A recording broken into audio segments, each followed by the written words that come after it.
local across beds, hearts and bucks. This is BBC Three Counties Radio.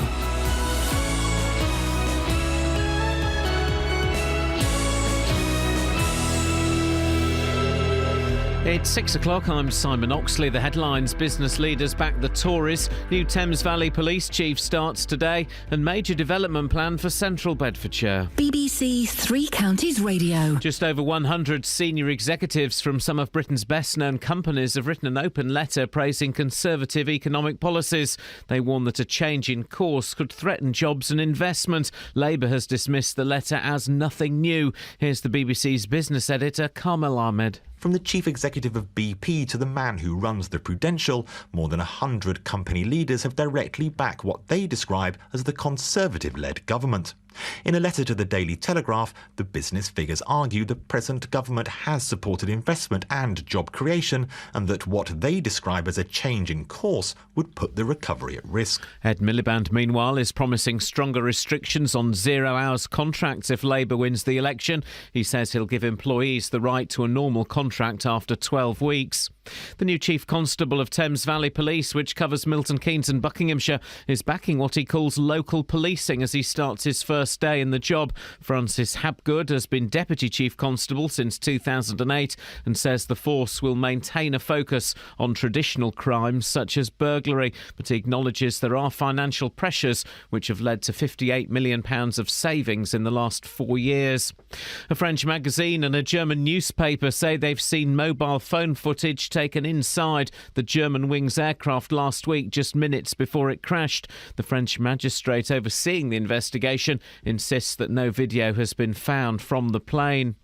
Councillors are bidding to reassure residents in central Bedfordshire after major redevelopment plans were agreed in principle. These include 4,000 new homes, a new link road from the M1 to the A6 and a rail freight interchange north of Luton. Councillor Nigel Young is in charge of regeneration. Well, we're having to do it, but that isn't to say I don't want to provide homes for our children. 5 years ago, there was only 29% support for house building. That's now doubled to 59% support for house building. We have to build homes for our children, and we have to provide jobs for them, and this has been going on for a very long time, and in our view is the most appropriate location in the sub-region. The first major reform of social care law in England for 60 years, the Care Act, has come into force. For the first time, people needing care will be assessed against a national standard, and unpaid carers will be entitled to ask for support from local authorities. Thieves have stolen nearly 30 laptops and tablets after breaking into a school in Bletchley. The burglary happened in the early hours of Sunday morning at Waterhall Primary School in Fern Grove. Hertfordshire residents are being encouraged to celebrate the 70th anniversary of VE Day, which marked the end of World War II. The County Council's waiving fees for street parties so people can celebrate on the weekend of the 8th of May. In sport, England drew 1-1 in last night's friendly in Italy with a second-half equaliser from Andros Townsend. The weather dry and bright with sunny spells this morning, cloud and rain spreading from the west this afternoon, a maximum temperature 10 degrees Celsius. And you can get the latest news and sport online at bbc.co.uk/3 counties. Morning, thank you, Simon. Bikes, butties and bunchuns. It's all coming up. Across beds, hearts and bucks. This is BBC Three Counties Radio. La raison d'être that I stopped that so quickly is because the curse has struck again. Yes. So we're banging on about Joni Mitchell. Yeah. Well, you are. She's collapsed. I know. Joni Mitchell has collapsed. And she's in a bad way. She is in a bad way. Were we talking about Joni Mitchell on air, or was that a private? Was that an on-air conversation? I think you might have mentioned her. Well, you certainly mentioned her on that other place. BBC WM 95.6 Friday afternoons. The Good Place. Oh yeah. BBC WM 95.6 Friday afternoons 2 o'clock, Saturday mornings 10. You pushed me to say that. I never mentioned that other show, and you pushed me to say it. Well, now you've said it. It's going to be in a bad way. So, Joni Mitchell has collapsed. Yeah. And There's no joy in that. There's no joy in it at all. This isn't a joke. I have been April Fools. No, if only. Imagine if that was her April Fools. She's in hospital, and then like a week later she goes, April Fools. She doesn't do that stuff. No, she did. Well, though she did black up to go to a party once as a black man. But that was in the olden days when people didn't think that was horrible. April Fool. It's not. The thing is, we haven't. I'll be honest. The show this morning, when we came in, was poor. Well, it was poor. No, it had crumbled overnight. It had crumbled overnight. And Catherine has made a show out of, let's be honest, very, very little. A fine thread has woven a thick blanket. I've been using the skills that I use when we have got plans to take the children out and they are bouncing off the walls and then it starts to rain. Écoutez et répétez. Oui, parce que c'est très difficile de faire cela. So, we are kind of dependent a lot on going through the newspapers. Say that again. No. We are kind of dependent. The thing is, it's April the 1st. Mm-hmm. We can't trust the newspapers. No. There's one story that I think is real and you think is false, and we're arguing over it. Well, yeah. I think it's real because it's in lots of different papers. I think it may be just a shared blag. Yeah, you see? So we are dependent on le pape de la news. Le journal. Oui. What's the story? Hey, do you know what they call it in French? April Fools. Fish. They stick a fish on your back. Well, they're flipping idiots. It's about this fella. Yeah. Are we finding an AC/DC song? Because that's what I'm talking for. Bless you. That's what I'm talking for. You did that backwards. It's about a fella that moved into a street and everyone went, all right, Steve. He went, no, I'm Terry. No, you're Steve. No, I'm Terry. I'm making these names up because I've not really looked at the story in great detail. Yeah. And it turns out that when he wears when the newspaper gives him the same glasses and the same jumper to wear, he looks exactly like a man that done live round the corner from him. Cuts his beard and hair in a similar fashion. Looks exactly like him. I look like a vicar in Soho that helps the homeless. When I go to Soho, I'm constantly approached by the homeless who want me to have a little pray up with them. And I've been doing that. I don't mind having a little pray up with the homeless. Of course I will. I've got no bones about that. But then it turns out they think I'm a vicar that works there. Poor vicar. No, hey, that's outrageous. So we'll be going through the papers a lot. That was the chair. We'll be going through the... my boys take great delight now in saying, oh, Daddy, you cut the cheese. We'll be going through the papers a bit, but with the proviso that we're not sure if any of the stories that we will be recounting this morning are based in any way upon actual, factual things. Well, it don't really matter, does it? It don't really matter. No, it don't really matter. It don't really matter. If you want to say... How far are we off the show, that song, before... Oh, no. Cannot access the sound file. Wait there. This is just... Wait there. Wait. Now. This is what we're waiting for, and worth every single stinking penny of it. Thank you, Kelly, or Robot Kelly, if that is indeed your name. April Fools! So in the spirit of not having a lot of content, who do you look like? What have you had inside you? Steady. And what do you do in the bathroom apart from a bloot? I'll explain all of those later on. Trust me. What? I don't think I've ever done a bloot. Yay. This fella's going down.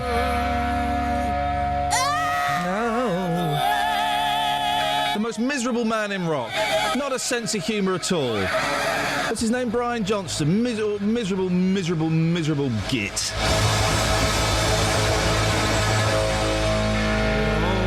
Yeah. Well, hurry up. Miserable, unfunny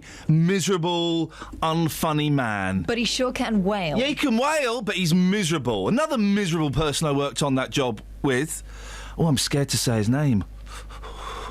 Hey, don't start pinpointing people. You know about your juju. Scared to... Well, I pinpoint this fella, but I'm scared to say his name. Because he's a bully. Whisper it to me and I'll say it. I'm not really scared of anyone. No, I can't say it, man. I'm scared. Because if this gets back to him, he will. I mean, he is... Chair again? Yeah. No, that was me, because I'm scared. He is a loco down in Acapulco. He is loco. He loco, man. You don't mess with him. He crazy. Actually crazy, and would probably hear about this, get in his car, drive up the M1 and batter me. He's probably already worked out you're talking He has! Ah! No! Across beds, hearts and bucks. This is Iain Lee. BBC Three Counties Radio.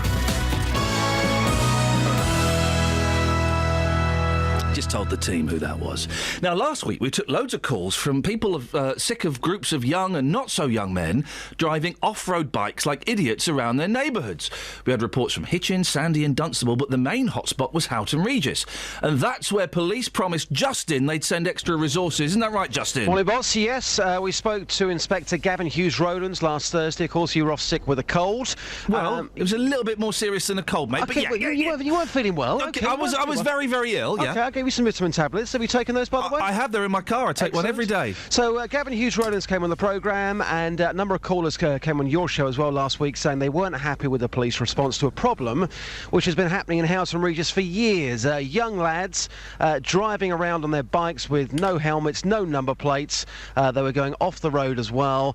Here's what Vicky told us last week. Because I walk my dog around Houghton Regis in the farmers' fields, and I live in Houghton Regis, and it's just intimidating. They've driven at me, they've driven at my dog, drive onto the skate park, they drive through the park. I ring the police, I give full descriptions. I feel quite intimidated that when I ring the police, I have to remove myself from the area. So what have the police had to say, Just? Well, they were pretty reticent to put anybody up for interview. Now, when I say that, I said they refused outright at first. They said, we're not coming on the programme either to talk to me when I was standing in for you or you when you were back. So what happened was we had Ollie Martins in the studio. Right, yeah. Yes, the Police and Crime Commissioner. Yep. He took calls for about half an hour, and a lot of those calls weren't happy. To be fair, he got a battering from people saying they've been ignored, and they've been reporting this time and time again. Others had footage, the police did nothing about it, but Ollie Martins insisted Bedfordshire Police were going to get tough. I have got a message for people in Houghton Regis, and if you're a yob on a motorbike, ragging around the estates, making lives a misery, and frankly endangering life and limb, and thinking that you can do it with impunity, then take note, because Bedfordshire Police is going to come and crush your bike. And if you're a resident of Houghton Regis and you can see this going on, then get on the phone, ring 101, tell the police what you're seeing, and help them track these people down. Well, tough talk to those people ragging around, Justin. I'll need to Google that. People weren't convinced, were they? No, we heard from people in Houghton Regis, Dunstable and some of the other areas as well, who were convinced the only way to tackle this problem was to take matters into their own hands. Here's what Victoria told us. And can I just say, Justin, I'd like to dedicate this clip to everybody who's requested it, but especially Scott in Uxbridge. It's not just Houghton Regis, we get it in Caddington in the summer and spring. And how bad does the situation get up there, Victoria? Last year they're riding their motorbike through the churchyard where there's elderly people tending to people that have passed away. They actually drove across the green when the kids were coming back from school and nearly knocked women over with toddlers, and it got that bad. My husband went after them on his own motorbike and pulled them off. Your husband pulled them off? Yep, he has a motorbike and he saw it happen across the green, them nearly hitting a child, so he rode after them into the next village and pulled them off and asked them what they were doing and just heard a general have a go at them, but they don't change. It will happen again in summer. I missed that. Her husband taking things into his own hands. At this point, the police agreed to join you, did they? Yes, they did. Inspector Gavin Hughes-Rowland told the people of Houghton Regis, he came on the programme last Thursday, he assured the local people that they were going to tackle this problem with intelligence-led policing.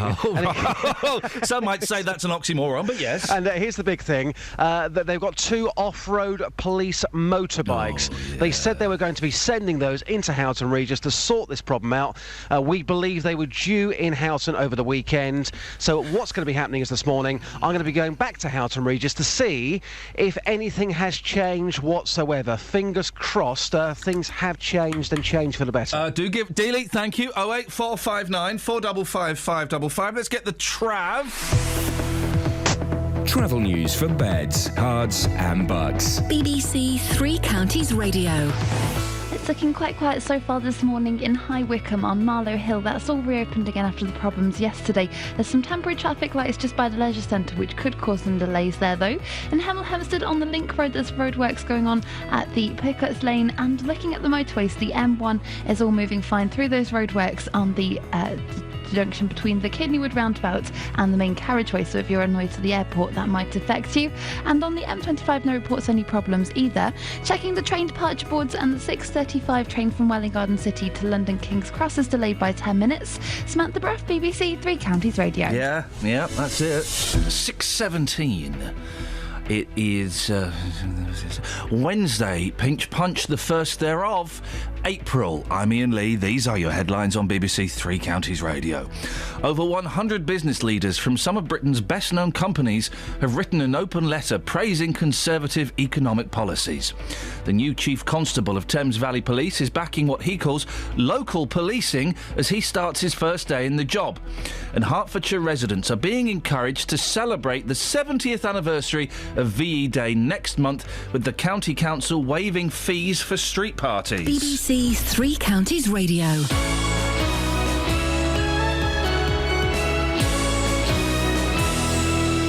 If you've missed any of the programmes here on BBC Three Counties Radio, you've missed things like this. What can you see directly ahead of you? Is it a person or a wall, or what is it? I can see my husband, which is not a great sight on this Saturday morning.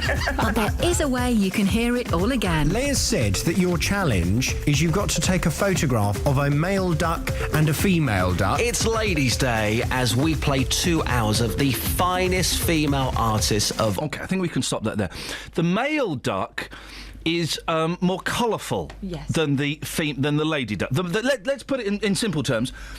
The boy duck is prettier than the girl duck. It's more like of a show off. Exactly. So it's like it's Justin Dealey and you. Yeah, but you know why? The male duck is more of a show-off. More attractive. Why? Because he's got no personality, so he's got to, he's got to put the top show on. You know what the woman is going to get lucky regardless. Yeah. Right. He's got to work for it. You know what the male duck is doing all the time? Ragging around. Just really gets on my nerves. I'll just have one of those, please, Kels. Thank you. Because constantly ragging around, and it really is just annoying. I'm not a fan of ducks. What do ducks contribute to society? Really? Somewhere to take the kids when you've got no other ideas? Sorry, did you say something? The ducks where I live are arrogant. Yeah. Right? Because they know they've got a captive audience. Yep. They can take it or leave it. Yep. You walk over with your various duck foods and they look at your bag and go, do you know what? Ugh, I'll hang on 10 minutes. I'll do better than that. What? I mean, these ducks constantly just... ragging around. Thank you. What are the blackbirds that swim with ducks? Coots. Sorry? Coots. What? Coots. Hey? Coots. That's the name of my bank. Oh, a joke for rich, posh people. Wow. Whoa, it's not. I'm not with Coots anymore. Whoa, joke for people who were once rich and powerful, yeah? You like that? I don't think I ever was with Coots, actually. I don't think you are. Kelly, how are you doing there, my darling? It's in there. I know it's in there. I was asking how you're doing, my darling. Oh, I'm just ragging around. Eee.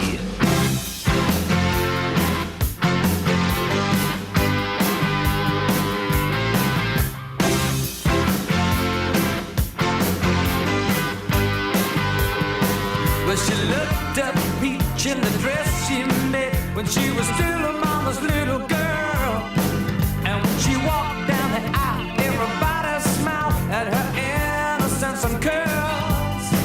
And when the preacher said, "Is there anyone here got a reason why they shouldn't wait?"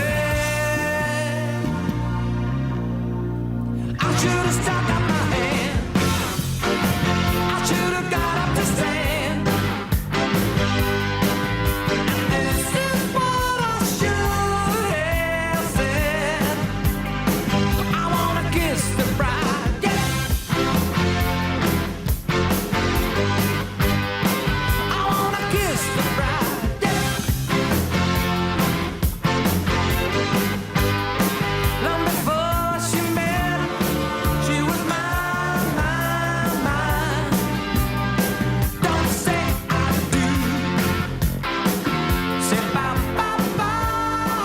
Ragging around.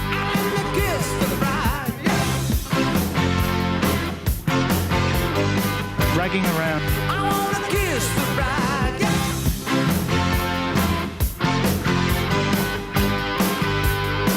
Underneath tear trickling down her pretty face. And when he slipped on the ring, I knew everything would never be the same again. Okay, thank you, bye-bye. But if the groom would have known, he'd have had a fit about his wife and the things we did. Was he Zanglers? And what I plan to say, yeah, on her wedding day. Well, I thought it, but I kept it here. He's only wearing a suit. I wanna kiss the bride, yeah. I wanna kiss the bride, yeah. Long before she met, she was mine, mine, mine. Don't say I do, say bye, bye, bye. And let me kiss the bride, yeah. I wanna kiss the bride, yeah.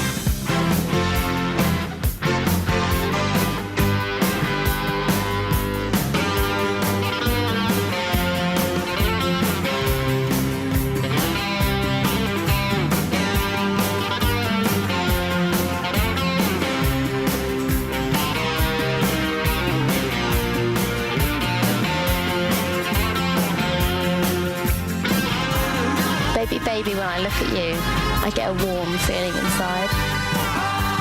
Kiss the bride, yeah. I wanna kiss the bride, yeah. Wow, it really is. The first 23 minutes and 52 seconds of the show really has just passed. I chose that song. For Elton John to record way back in 1987. Very out of character. That's a different muff. You've got a new muff. I have, yeah, but there's no muffs in there. So, Hey. you know, you win, you lose. I wanna kiss the bride, yeah. He doesn't really, though, does he? No. He wants to kiss the bridegroom. Bow, bow, bow, which is absolutely fine. Absolutely fine. Good morning, Kev. Hey, good morning, Ian. Hey, Kev, man. How's it going, man? How's it hanging, man? It's not good this morning. What's wrong, fella? Really. Hey, I've got an earworm. Let me suck it out. We're asking what have you had inside you. You've got an earworm. Yeah, no, it's partly your fault as well. Oh, go on. Oh, sorry, I do apologise. What's your beef? Well, I think I'm going to have to address you as Dr. Iain for this. Yes, Kev. Right, we need to pull apart a song. Okay. It's a boa constrictor song. Yeah. You want to pull it apart? Yeah, okay. Well, it is, but it doesn't make sense. What do you mean? Well, for a start, it swallowed a toe, yeah? Hang on a second. Hang on. I'm being Let's have a listen. swallowed by a boa constrictor. I'm being swallowed by a boa constrictor. So the scene is I'm set. being swallowed by a boa constrictor. Cards. Oh, hang on a minute. And I don't like it very much. Okay, so the scene is set. Yeah, the scene is set. I mean, this is great. I mean, she's explaining it to the kids. Yeah. Okay, right, let's go into it. First line. Oh, no, he swallowed my toe. Okay. Oh, no. Oh, no. He swallowed my toe. Right, okay. Right, the toe okay, is gone. Forget the toe. It's in the snake. Although there would still be time for the young lady to pull it out. Right, exactly. I guess that she's stunned. Right, okay, now to the next line. Swallowed my toe. Oh, gee.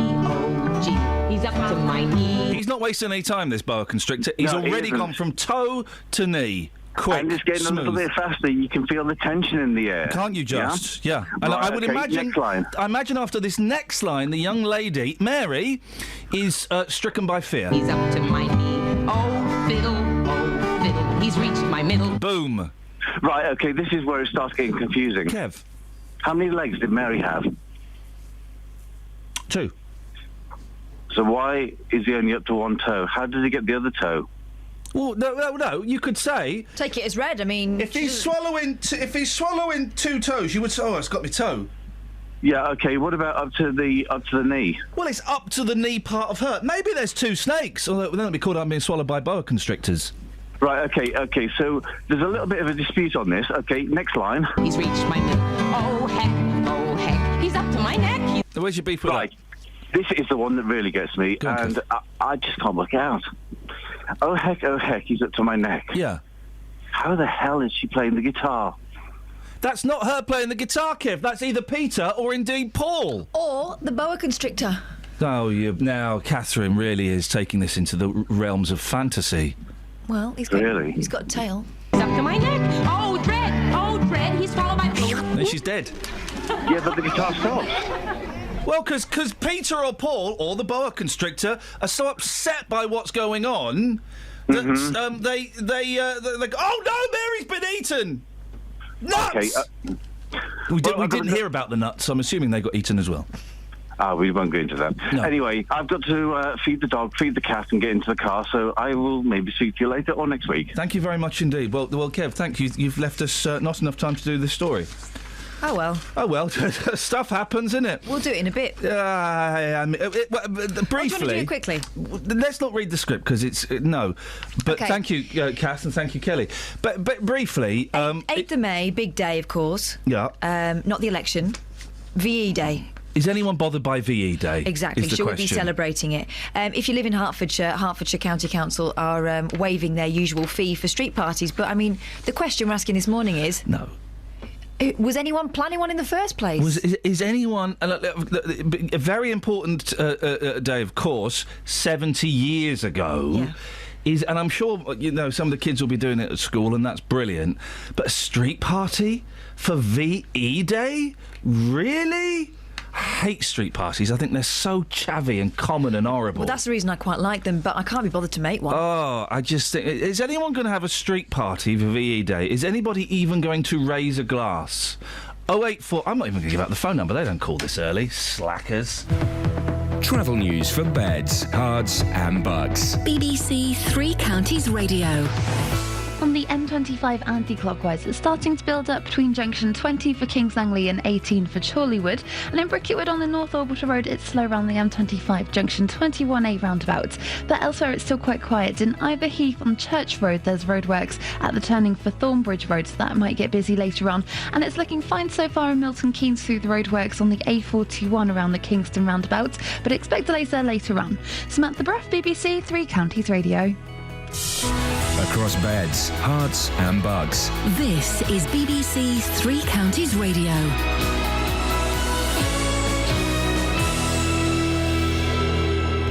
It's 6:30. I'm Simon Oxley. Just over 100 senior executives from some of Britain's best-known companies have written an open letter praising Conservative economic policies. They include the boss of Bedfordshire-based Whitbread, Andy Harrison, and warn that a change in course could threaten jobs and investment. Labour has dismissed the letter as nothing new. The new Chief Constable of Thames Valley Police, which covers Milton Keynes and Buckinghamshire, is backing what he calls local policing as he starts his first day in the job. Francis Hapgood has been Deputy Chief Constable since 2008 and says the force will maintain a focus on traditional crimes such as burglary. And councillors are bidding to reassure residents in central Bedfordshire after major redevelopment plans were agreed in principle. These include 4,000 new homes, a new link road from the M1 to the A6 and a rail freight interchange north of Luton. Three Counties Sports. BBC Three Counties Radio. England drew 1-1 in last night's friendly in Italy with a second-half equaliser from Andros Townsend. Here's manager Roy Hodgson. Second half, very good. First half, nowhere near the performances that we look for, nowhere near the standards that we set. But fortunately, at half-time, we spoke about that, and the players, certainly in the second half, they rolled their sleeves up and gave a totally different performance. And at the end, I think with the domination we had and the chances we created, we can even consider ourselves a bit unlucky not to win. MK Dons manager Carl Robinson says he's gutted to lose midfielder Ben Reeves for the rest of the season. Reeves has been ruled out with a calf injury sustained on international duty with Northern Ireland. Tottenham have completed their final land purchase ahead of their proposed new £400 million stadium. Spurs have been linked with a temporary move to Milton Keynes whilst building work takes place. In rugby, Bedford play the British Army in the Mobs Memorial match tonight at Goldington Road. More from Jeff Doyle. First played in 1921, the Mobbs Memorial Game honours Lieutenant Colonel Edgar Mobbs, DSO, an England rugby legend and a World War I hero. Formerly competed between the East Midlands and the Barbarians, the game now pits the British Army against Bedford Blues and Northampton Saints on alternate years. The Blues team tonight will feature a number of Blues first team and academy players, plus invitational players from the likes of Saracens, Wasps, Ampthill, Hertford and Bishop Stortford. Andy Murray has reached 500 career victories. The British number one beat Kevin Anderson in 3 sets to reach the quarter-finals of the Miami Open. And New England and Wales Cricket Board Chairman Colin Graves is proposing shortening Test matches from 5 days to 4. BBC Three Counties News and Sport. The next full bulletin is at 7. Ragging around. Ragging around. Ragging around. Bottom. It's people. Let's talk to each other. If you stick anything out of your window, you're asking for attention.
By the way, all the papers are just rubbish because it's all boring. It's all either vote for this side or vote for that side. And it's April Fool's, so there's even more rubbish in. So everything has to be taken with a POS. But what a strange giveaway on the front of the Daily Mail. Free postage, £8.85. 6 tomato plants and an apple golden delicious plant. What? Not a tree. See page 56. Well, let's go to page 56. And they were giving away compost the other day, so they're obviously doing it in order. Free. Today, every reader can claim 6 free asterisks. Where does the asterisk lead you to? Let's follow Postage and packing? Yeah. Oh, yeah. Enter today's unique number and pay £8.85 postage. Oh. Golden Delicious apple patio tree and sweet aperitif tomato plant. Oh, man. Tomato plants, if you've ever tried to grow tomatoes, A, it's impossible. No, it's not. What? No. They're impossible to grow. Do you know what you can grow them in that it works great? Hanging baskets. Oh, I did not know that. Yeah, get yourself a little tumbler. You can grow potatoes in socks. Well, I tried growing potatoes in a tub on the patio. Didn't work. They went rotten. Well, actually, no, I got a few, but they were so tiny, it wasn't worth it. Tiny. Tiny spuds. Tiny. Go on, Alan. I just suddenly just lost the will to live then, just for a second. Because we were talking about gardening. Neither of us cares. Apples, they've done a study. All of the stories today, I'll be honest, are complete and utter rollocks, but there's a story in one of the papers. Scientists and experts. Yeah. Eating an apple a day does not actually keep the doctor away. Well, duh! But it rhymes, though. But it might stop you going to your pharmacist. A US study of nearly 8,500 adults initially found evidence to support the proverb, with those who had one small apple a day less likely to visit the doctor several times a year. Well, you know why? No. Because if they have one small apple a day, they're probably eating other healthy things. Thank you. However, when adjusted for lifestyle factors, such as how apple eaters were less likely to smoke and were more educated, the University of Michigan... Those guys. ...found no differences in doctors or hospital attendance. Apple eaters were, however, less likely to use prescription medication. Lead author... Hippies. Lead author Matthew Davis, who, let's be honest, should get a life... Yeah. said, our findings suggest a promotion of apple consumption may have limited benefit in reducing healthcare spending. However, there may be merit to saying an apple a day keeps the pharmacist away. Wow. Jeez, Matthew Davis, that's your life's work is summed up in 4 paragraphs on page 19 of the Daily Mail, underneath the picture of a woman wearing a tie-dye shirt. I would suggest your life has been a failure. Don't say that. I'm gonna suggest it. Well, Matthew might take it hard. Yeah, well, I don't know. He may well do. We just don't know. It doesn't go into his personal lifestyle. Hey, do you know what the key to wedded bliss is, anybody? 2 tellies. Oh, which explains a lot. Yeah. Honesty and a bit of give and take have long been held as a key to a happy marriage, but there could be another secret, having 2 televisions. Researchers found that couples also suggest having 2 cars, 2 toilets, and at least 1 night a week away from computers. How about 2 houses? That might work. We've got, in our house, in our bathroom, we've got 2 sinks side by side. Oh, wow. That's weird, isn't it? I could never imagine washing next to somebody else. Some houses have 2 toilets side by side. That's another thing. Some houses, and here is the new trend, have urinals in. Yeah. When I was looking at getting a bathroom done a few years ago, we were in all these poncy bathroom shops, and there was I said, what's this? He said, oh, it's a urinal. Why would you have a urinal? Well, I don't live in a pub. I don't live in a public house. You might want that effect. That is weird. That is weird, isn't I mean, it? the whole communal toileting is weird, isn't it? Just have a few moments by yourself. It might be useful. Paul McCartney found it handy, didn't he? Paul McCartney. So it turns out Paul McCartney finished a lot of his... it's in the Mirror, page 15, which I think you've got there. Okay. Finished a lot of his hit songs, and hit is the key word there. Yeah, in the toilet. Beatles Paul McCartney finished some of his hit songs by going to the toilet for solitude. Well, how many kids did he have? 3, 4? All You Need Is Love. They've not done the thing there where they've done his top 10 Paul McCartney and Beatles songs about the toilets. From Me to Lou. There we go. Yeah. Spend a Penny Lane. Oh, that's a good one. Spend a Penny Lane. What are you doing? I've missed it. We're making Paul McCartney songs into toiletries. Oh, okay. Spend a Penny Lane. Yeah, that's a good one. Paper backwriter. Toilet paper backwriter is what you've got to do there. Yeah, You've got to do. You've got to do the thing there. Okay.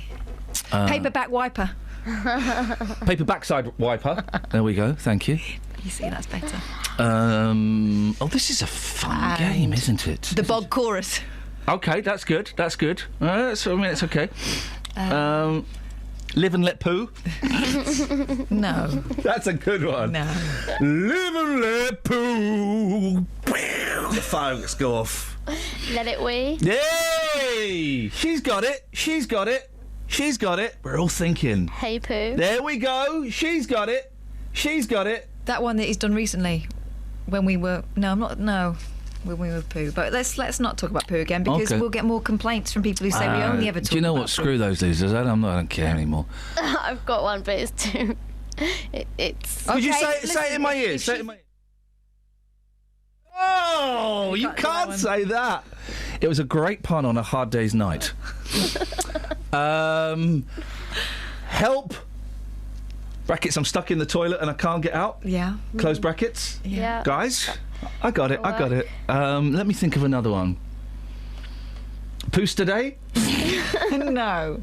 Weeks today? No. You're gonna lose that girl?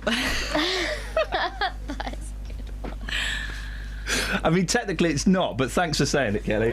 P.S. I love you. Yay! The P stands for P, and the S stands for S. Yay!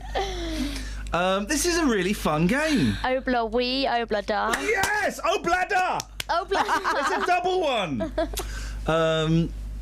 Oh, this is such good fun. Yeah, it really is. Strawberry Fields, whoever. No, Well, yeah, I mean, why not? You've done the rest. Might as well. Might as well have that one.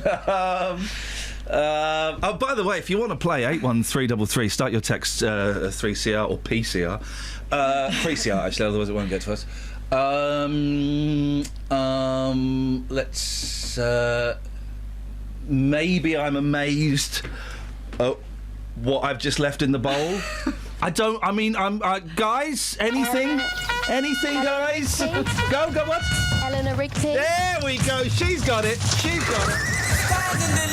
BBC Three Counties Radio. Thank you very much indeed. I mean, where do we stand on Sergeant Pepper's Lonely Farts Club Band? Is that... As far away as possible. Okay. I'll make myself. 6:47. It's Wednesday, the 1st of April. I'm Iain Lee. These are your headlines on BBC Three Counties Radio. The boss of Bedfordshire-based Whitbread is among over 100 business leaders who've written an open letter praising... We've literally got nothing today. This is the best we can come up with. Letter... Thames Valley Police and Hertfordshire residents are being encouraged to celebrate the 70th anniversary of VE Day next month. Here's the weather with Kate. Beds, Herts and Bucks weather. BBC Three Counties Radio. Good morning. The wind fell a little bit lighter overnight. It hasn't disappeared completely. It is still fairly breezy. We're still getting 25 mile per hour gusts over in High Wycombe at the moment, but it is a lot less ferocious than yesterday. Now, it should be a bright start this morning with some sunny spells, but the clouds are going to move in fairly swiftly as we head further through the morning and into the afternoon. Showers arriving, never going to become more persistent as we head through to this evening. Maximum temperature later, probably getting up to around 11 Celsius. Now, overnight tonight, the outbreaks of rain continue. Some of them quite heavy, persistent, quite a dull night. The minimum temperature down to 5 Celsius, so reasonably mild in the countryside, a little bit milder perhaps in towns and cities. So for tomorrow, it's quite a dull, damp start to the day. We'll have some dry spells, but then more outbreaks of rain further through the day. Maximum temperature 11 Celsius. Quick look ahead to Good Friday, and it starts off rather wet as we have our next weather system moving in overnight on Thursday. So starting off rather damp and grey and rather gloomy, but then it starts to dry out, and the rest of the weekend it does seem to settle down a bit. That's your forecast. Roberto Perroni on BBC Three Counties Radio. Tip-top etiquette expert William Hanson, who is not a fan of politicians oversharing. Oh, good afternoon, Roberta. I feel slightly nauseous after that music. Thanks for that. Every weekday from 3. Let's talk to Harriet Harman, the leader of the Labour Party. We've been in Bedford and Cambridge, and we've had very interesting discussions. Let's talk cold callers. Do you have a tried and tested method of getting rid of cold callers? You've got to make up a word before you go on the phone, and so you can... I think we know what goes on there. Right, so 81333, start your text 3CR. Beatles and Paul McCartney based songs that are based on going to the toilet. That's literally all we've got today. Because of the reason why, not just gratuitously talking about toilets again, is because apparently that's where he finished a lot of his hits. What do you do on the toilet? Who do you look like because of a story that you think is made up. I think possibly it is. I think this is good. These two guys look alike. Yeah. Identical. And I think they might be the same person. They're not. They've got different beards, mate. His beard is fuller than his one's beard. One's looking straight on, one's looking slightly... One's happy, one's sad. Yeah. Basically, this fella moved into a street. I've not even read the story. Mm-hmm. They moved into a street. They say, look, we promise it's not an April Fool. Yeah, well, they would say that. No, they can't say that. Papers? They can't say that if it's not true. OK, go on. So he moves into a street and everyone goes, all right, Steve. He goes, I'm not Steve. I go, no, you're Steve. He goes, I'm not Steve. I'm Tony. Joker. Steve lives literally round the corner. He looks exactly the same as this fella. Yeah. Exactly the same. Now... So who do you look like? Who do you look like? And here's the other one. Page 15 of The Sun. Okay. This is a good one. You think this is made up as well? It's not, mate. Nasal nut. Nasal nut. A macadamia nut lodged in the nostril of a 37-year-old man for 13 years has been removed by docs in California. What have you had stuck inside you? Yeah. My nephew, who's now 10, I guess he was 6 or 7 at 6 at the time. It's when boys like sticking things in holes. Yeah. He was going deaf. And it's quite common in boys of that age. They get a big build-up of wax in their ears. My sister was concerned but not overly worried. Took him to the doctor. They said, probably needs his ears syringed, big build-up of wax. Went to the hospital to get the stuff syringed. Out popped a raisin and a couple of little beads that you get to make a bracelet. Oh. And my sister said, Dylan, when were you making bracelets? He said, I don't remember. They traced it back. It was 3 years before. He'd had little beads stuck in his ear for 3 years, and they'd become part of his body. They'd been absorbed by his body. Oh, my goodness. What have you had stuck inside you? I'd ask Kelly Betts, but I'm not going to. A friend of mine's a nurse, and she was bathing a patient and noticed that a very odd smell coming from the patient's face. Already, this is the worst story I've ever heard in my life. OK, so she has a look up the patient's nose. Of course. There's something up there. She gets out the long tweezers. Yeah. She fishes out 1, a clothes label. What the? And 2, a massive daddy long legs. Aye! I retweeted a video. Is there an explanation or...? Oh, yeah, good point. Excellent, thank you. Patient just liked putting things up her nose. I retweeted a video of a man who had hundreds of maggots up his nose. Oh, yeah. Hundreds of maggots up his nose. Disgusting. How many? Hundreds of maggots up his nose. What have you had stuck inside your body? 08459 455 555. I'd love to be one of those people who gets like a chisel or something stuck inside his stomach after an operation. Oh, when they leave things in? Yeah, when they leave things in. Yeah.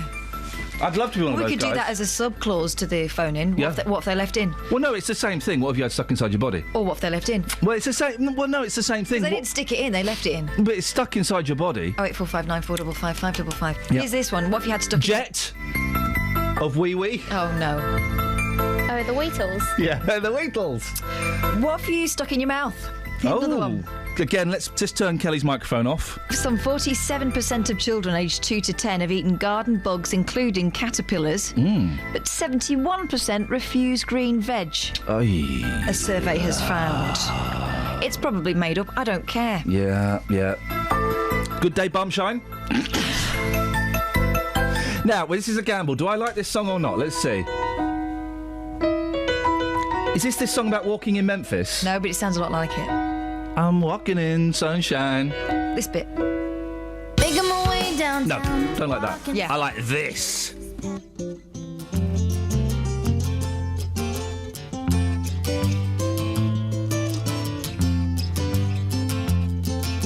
Now I've been happy lately, thinking about the good things to come, and I believe it could be something good has begun.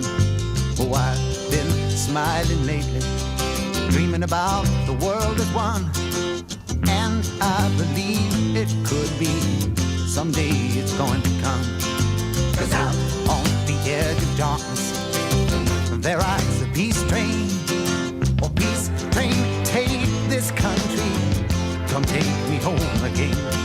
Now I've been smiling lately, thinking about the good things to come. And I believe it could be something good has begun. Oh, peace train sounding louder. Ride on the peace train. Ooh, ooh. Come on, the peace train. It's peace train, holy roller. Everyone jump on the peace train. Ooh, ooh. Come on, the peace train. Get your bags together. Come bring your good friends too. 'Cause it's getting nearer. It soon will be with you. Come and join the living. It's not so far from you. And it's getting nearer. Soon it will all be true. Oh, peace train sounding louder. Ride on the peace train. Oh, come on, the peace train.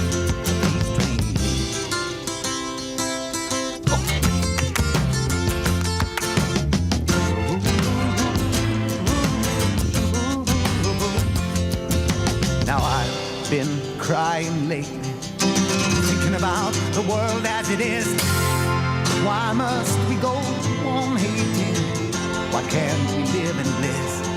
'Cause out on the edge of darkness, there rides a peace train. Oh, peace train, take this country. Come take me home again. Oh, peace train sounding louder. Ride on the peace train. Come on, the peace train. It's peace train, holy roller. Everyone jump on the peace train. Ooh. Come on, come on, come on. Yes, come on, peace train. Hey, yes, it's the peace train.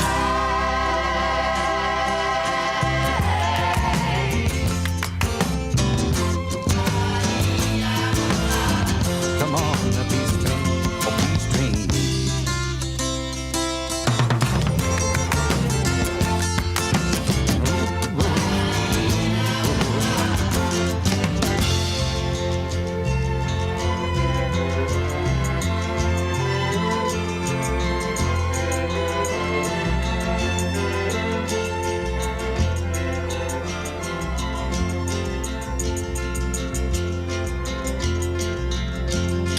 So, what have you had stuck inside you? Steady.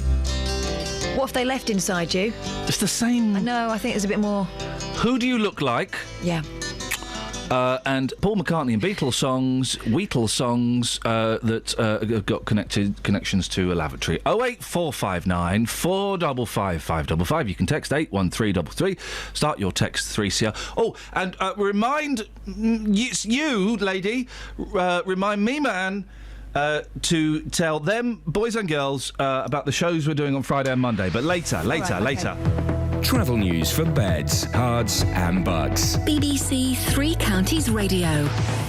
In Borehamwood on the A1 southbound, there are queues between the Holiday Inn and Barnet Lane at the Stirling Corner. Also in Bricketwood on the North Orbital Road, it's slow around the M25 junction 21E roundabout, and also on the M25 anti-clockwise, it's still busy between junction 20 for Kings Langley and 18 for Chorleywood.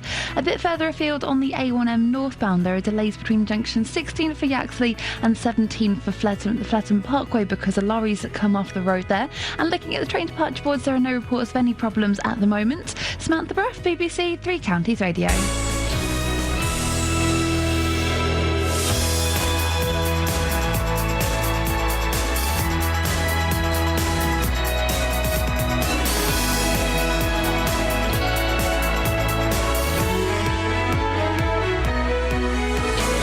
Local and vocal across beds, hearts and bucks. This is BBC Three Counties Radio.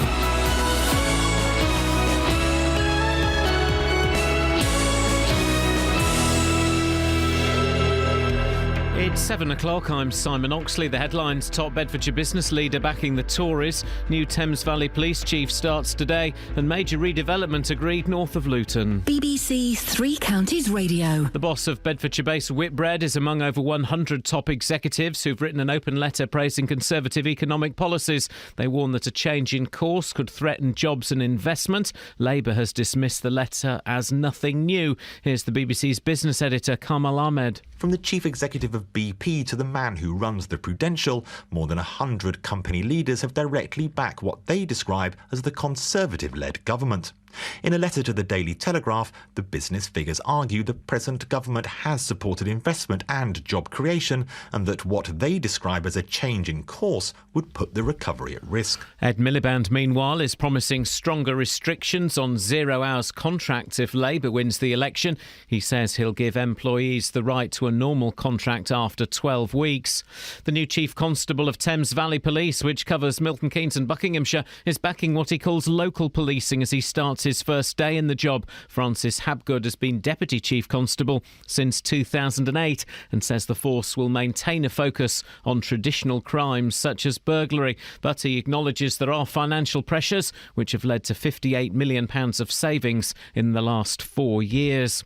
A French magazine and a German newspaper say they've seen mobile phone footage taken inside the German Wings aircraft last week, just minutes before it crashed. The French magistrate overseeing the investigation insists that no video has been found from the plane.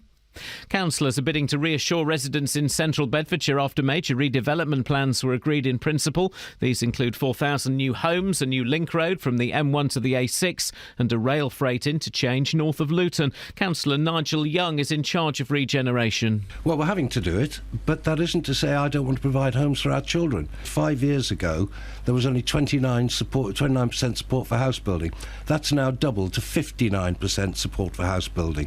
We have to build homes for our children, and we have to provide jobs for them, and this has been going on for a very long time, and in our view is the most appropriate location in the sub-region. The first major reform of social care law in England for 60 years, the Care Act, has come into force. For the first time, people needing care will be assessed against a national standard, and unpaid carers will be entitled to ask for support from local authorities. Thieves have stolen nearly 30 laptops and tablets after breaking into a school in Bletchley. The burglary happened in the early hours of Sunday morning at Waterhall Primary School in Fern Grove. Hertfordshire residents are being encouraged to celebrate the 70th anniversary of VE Day, which marked the end of World War II. The County Council's waiving fees for street parties so people can celebrate on the weekend of the 8th of May. In sport, England drew 1-1 in last night's friendly in Italy with a second-half equaliser from Andros Townsend. The weather dry and bright with sunny spells this morning, cloud and rain spreading from the west this afternoon, a maximum temperature 10 degrees Celsius. And you can get the latest news and sport online at bbc.co.uk/3 counties. Thank you, Simon. VE Day, so, OK, you can have a street party. It won't cost you a penny, but, is anybody actually going to throw a street party? Let's take it back a step. Is anybody even bothered by VE Day? 08459 455 555. Across beds, hearts and bucks. This is BBC Three Counties Radio. Also, what have you had stuck inside you? Who do you look like? And Paul McCartney Beatles songs, he writes on the toilet. So the newspaper have missed... They normally, with these kind of stories, do... and here are 10 Beatles songs connected to the toilet. And they haven't done that. So I'm asking you to do that. A lot of them on Twitter, at Iain Lee, too rude. Being for the benefit of Mr... I can't read that one. But Smudger, this is great. Live and let diarrhea... Oh, that's a good one, isn't it? Live and let diarrhea. Lots of people doing Let It Pee, Spend a Penny Lane. Alan in Linslay's gone banned on the runs. Oi! Ladies and gentlemen, thank you very, very much. Some excellent stuff. With a little help from you, Ben. Snuffers. Well done. Good work. Good work, guys. And also, who do you look like? We've got one here. Oh, yeah. From Wayne, and I think we do need a picture for for this. Yeah. He sent a text through. Keep being told I look like Jeremy Kyle. Can't see it myself. Well, let's see it. Send us a picture. Lots of them have got puns on a swear word here that I can't say. All Things Must Pass, the album, of course, thank you.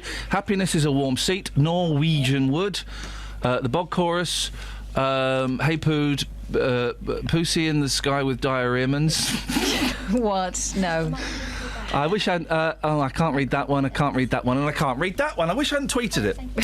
Because that's now the rest of my Twitter feed. Any texts, Catherine? Yeah, loads. Oh. But, again, it's of a similar ilk. Okay. I don't want to hold your hand to someone. Oh, that's nice. That's nice. Pipes of Pea, says Dave of Bletchley. Don't Let We Down, says Ben Sullivan. I mean, there's one that rhymes with Blackbird. Yeah, I know. Yes, lots coming through. One that rhymes with A Hard Day's Night. Yep, You mentioned Kelly. We've got that Sergeant Pooper's Lonely Farts Club band. I think we might be done. Yeah. Well, then could you get out? And Ebony and Ivory. It's fun, isn't it, Just? There's some good ones there. And to be fair as well, early in the morning, some cracking ones. The Bog Chorus, that was my personal favourite. That was mine. It's good. Someone else has copied it. There's just so many of them, aren't there? I'm trying to... Yeah, let's stop because... let's stop. No, don't stop. No, don't stop. Well, I mean, you haven't seen how many I can't read. There needs to be one of these X-rated podcasts, guys. There's You're just got obsessed to with be. doing an X-rated podcast. But I just think that there's so much great content delivered by the listeners, which sadly we can't either read on air or play on air. People would love this stuff. Reasons. Catherine, let me run this one past you. Can I say Brown Submarine? Well, you could, but I don't think it's particularly clever. OK. Dear Prudence? That's quite good. OK, thank you very much indeed. Justin, you've got to remember, we're the BBC. We don't do X-rated stuff, because if we do, there is a furore and people get upset and complain to the Daily Mail. All publicity is good publicity. I've said that time and time again. Yeah, you try telling that to Harold Shipman. Okay. Do you know what I mean? All right, chill out. Yeah. Oh dear. Hang on a second. Let me just do a little bit of business, because I want to try and find something. Hang on a second. Oh blimey, what have I done here? I've broken the machine. Oh, what have you pressed now? Yes. Call 08459 455 555. BBC Three Counties Radio. On FM, AM, online and digital radio. This is Iain Lee. Okay. BBC Three Counties Radio. 2 jingles in a row. Well, because I need to tidy up my cart wall, because I was looking for this. Ragging around. This is going to get played a lot.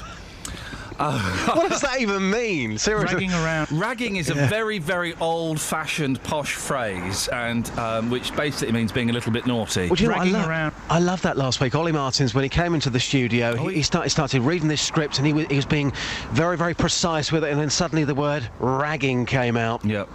Yeah. Don't come in with scripts, guys. Anyway.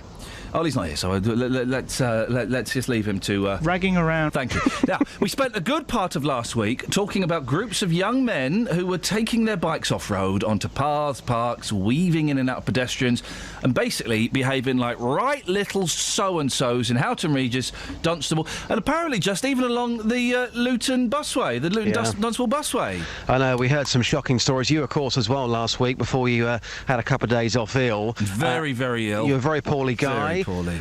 So yeah, we heard all sorts of stories. People driving the wrong way around roundabouts. We had one girl who spoke to us live. She came out of Morrison's there in Houghton Regis, and when she came out, this bike hit her vehicle. The person had no helmet on, ended up on the bonnet of a car, and then got back on the bike and sped off. Also, other people telling the police, we know where these people are, we know where they live, and again, people telling us that the police did absolutely nothing about these leads. Now, before I went off, the police were saying they weren't going to come on, but you did speak to them on Thursday, is that right? Yeah, I mean, to start with, they said we won't be coming on the programme at all. Yeah, why would the police want to come on and address the public about a situation that is annoying, terrifying, and let's be honest, putting people's lives at risk? Absolutely. I mean, some of the stories we heard, we just thought, why would you not want to come on? But eventually, they did. They came on last Thursday. We spoke to Gavin Hughes-Rowland, who told the people of Houghton Regis that plans were in place to tackle this problem with intelligence-led policing. But here was the big thing. They said to us that the problem had got so bad they were actually going to send 2 specially trained off-road police motorcyclists. Now, that was the big thing, because people were saying to us, there's no point in the police, if you like, chasing these people, because you can't chase a motorbike unless you're on a bike. So we were told that these 2 bikes were going to Houghton Regis by last weekend, and we were hoping things were going to make a big difference. Well, Dealey, you've made the trek to Houghton Regis this morning. You are there now, I believe. What's the word on the street? Well, conflicting reports, and I think off the back of this, I think we need to ask the people of Houghton, have you seen these motorbikes? We were assured by the police motorbikes. Yeah, the police motorbikes. We were assured that 2 of them, and somebody told us, and this hasn't been confirmed, but somebody did say to us there were only 3 in the whole of Bedfordshire. So Houghton Regis, we believe, have got 2 of them. Have you seen them? Conflicting reports as to whether things have improved. The police said within a week it should have improved. Here's what people had to say. Well, sir, big talking point locally. You heard on our programme the police were sending bikes out. Since last week, have things improved at all for you around here? Not at the moment, no. It's the same as before. Haven't seen any police, and I've just seen the 3 bikes in question again. So up and down the road. You've seen the bikes which are causing problems, still causing problems in the area, and you haven't seen the police either? No. Because you must have thought last week, listening to the police on the programme, that things were going to get sorted. Finally do something, yeah. But no, I'm not the only one. I'm quite a chilled out, relaxed person anyway, as it is. But yeah, I think other people on the road are a lot more annoyed than myself anyway. Well, somebody else who lives in the area, things have got pretty bad down here, haven't they, in the last few months? Yeah, they have, bike-wise, they have, yeah. So the police told us last week they were sending out 2 motorbikes. I'm hoping you're going to tell me that you've seen them at some point. No, but I haven't, to be honest, no. So the problem is just as bad? Not as many, all right, mate. Not as many of them, you're saying now? No, not as many bikes, no. I've only seen 1 in the past week. How many normally are there? There's usually 4 or 5 going around. Right, OK, so you're saying that certainly the numbers have gone down. That could be because they, of course, fear the police are out there. We don't know, but numbers, you're saying, have definitely gone down? The police could have been out, and that might have put the numbers down, but I haven't seen them. Interesting. So it's improving ever so slightly? It has improved, yeah. Right stuff. OK, thanks very much. OK, cheers. OK, well, if you live there and you maybe...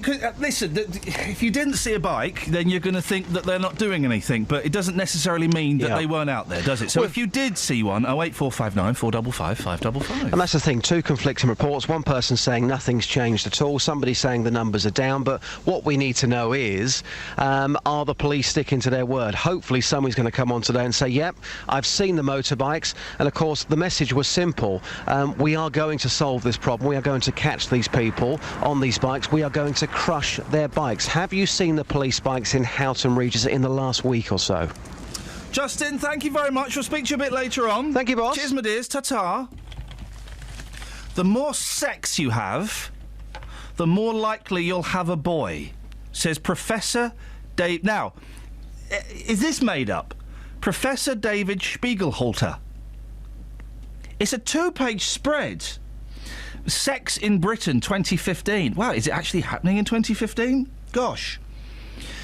It's the most in-depth study ever made into what really goes on in Britain's bedrooms. Well, in my bedroom, it's me pushing the cat off the bed, listening to records and wiping the nose of snotty children. And I've got 2 little girls, so do the maths. Here in part 4 of the males...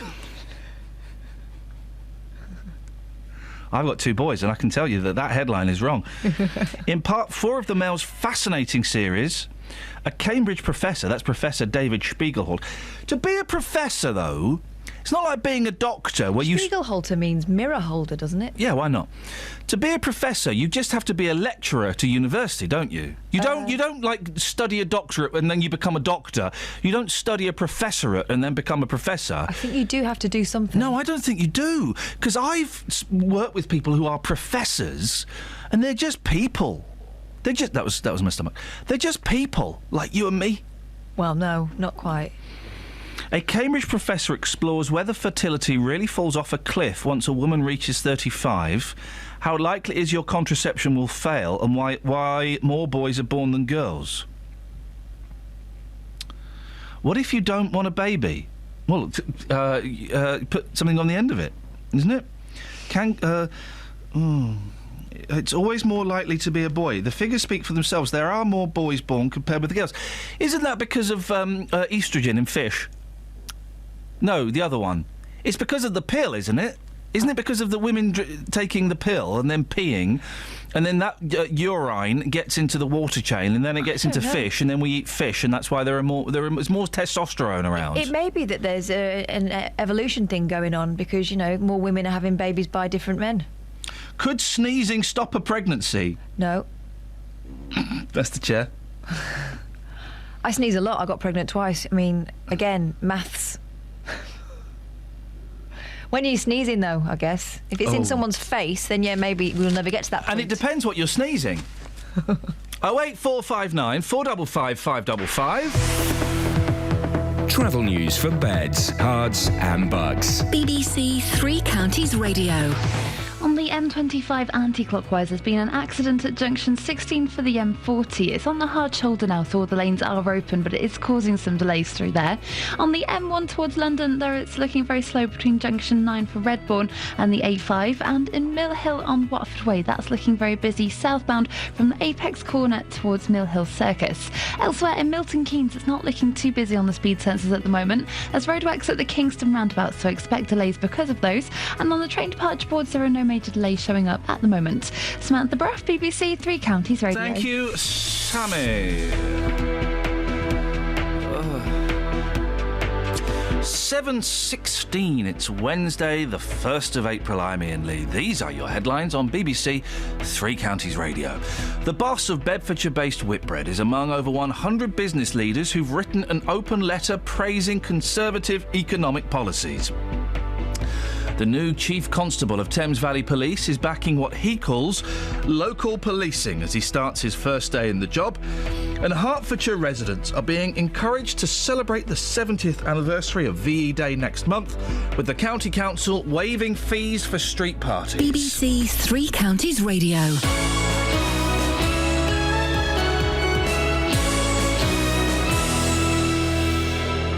Nick Coffer on BBC Three Counties Radio. Every day it's not just about great music and great conversation. I'll get a bit technical here. It's about local experts helping you across beds, hearts and bucks. So what we're talking about then is capital gains tax potentially on the portion of the property that they directly own. On finance, relationships. But look at the way that you have contributed to this situation. Health. When you have a cough which can seem quite innocuous in this way but just irritating, asthma is something that we would think of. Your pets. Particularly if your dog is a border collie cross, it will be epilepsy. And even law. You still cannot say, Judge, you have to stick to this. But the judge's approach now is going to be, well, why shouldn't we? Local advice for local people. Nick Coffer, weekdays from 12 on BBC Three Counties Radio. Call 08459 455 555. BBC Three Counties Radio. Any Texas, Catherine? Yes, Catherine Boyle. I bet there are. And has anybody got in touch as well? We'll talk about VE Day in a minute. Has anybody texted to say yes, they are not only having, they're not only celebrating VE Day, but they're going to be having a street party as well? Nothing on that. No. A couple on ducks and the arrogance of ducks. Oh yeah, go on. I like ducks, especially with pancakes and hoisin sauce.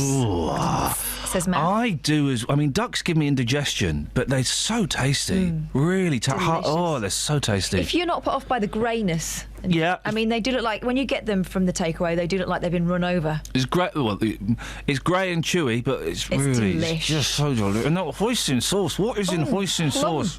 That's what's in it. Plum. Plum? Yeah. Is it plum? Yeah, it's plum sauce. Is it plum sauce? Yeah. Don't taste the plum. Don't look. You don't get brown plums, not round my way. Well, sometimes you do. Depends. Depends whose plums they are. Emma in Hitchin. Isn't it? You're right about ducks being arrogant. Just watch the duck song on YouTube. Proper arrogant. She said it's non-explicit. I will investigate. I know Thank you, the Emma in duck song. Hitchin. I know the duck song. Is it terrible or good? Isn't it one of those annoying... It's just Is one it of not the duck walked into the lemonade shop? Is it that one? I don't know, mate. Because that's annoying. Yeah. That was arrogant. Yeah. April Fool's Day, says Helen in Milton Keynes. Oh, Listening to the facts from the professor, I thought you may like to know it sounds like a fool's story. Have you been fooled? I hate, with a passion and with a vengeance, April Fool. Yesterday, Dealey's going... We'll get Dealey on later on before 8. Yeah. He was going, so what are we doing for April Fool's tomorrow? Nothing. Not doing anything, because it's rubbish. And everyone expects... Oh, BBC Local Radio, those guys are... Well, it turns out that there is a donut tree has sprouted up in Milton... I've done one in the past. Kelly. On Stephen Rhodes' programme. Oh, yeah? What was that? I rang up and I did a voice. I could think of a few ones there. I rang up and did a voice. Yeah. And pretended to be someone... Nadine Dorris? No, I pretended to be someone who had a condition called Zimophobia, which is an aversion to old people. Oh, yeah. People believed it. Is that Stephen Rhodes phoning up to complain? No, that's someone else with Zimophobia. True fact. True fact. Now, if you fancy throwing a street party for the VE Day celebrations, which are coming up, and you live in Hertfordshire, you can do so for free. Free. The council's waiving fees for street party. How much does a street party normally cost then? I don't know. Do you have to pay for some, like, insurance or something? Is that what you pay for? I used to live in a street where they throw a street party every year. It was blooming awful. It wasn't every year. It was just the 80s. No, this was like when I was living in North London. It was a closed-off street, and they all threw a street party, and they'd knock on the door. So, what would you like to do for the street party? Not be there. Oh, wow. So neighbours who liked each other. What a chore. I hate it. The council's waiving fees for street parties so people can celebrate 70 years since the end of the war in Europe on the weekend of the 8th of May. Albert Beale is from the Peace Pledge Union, the oldest non-sectarian pacifist organisation in Britain. There's a title, Albert.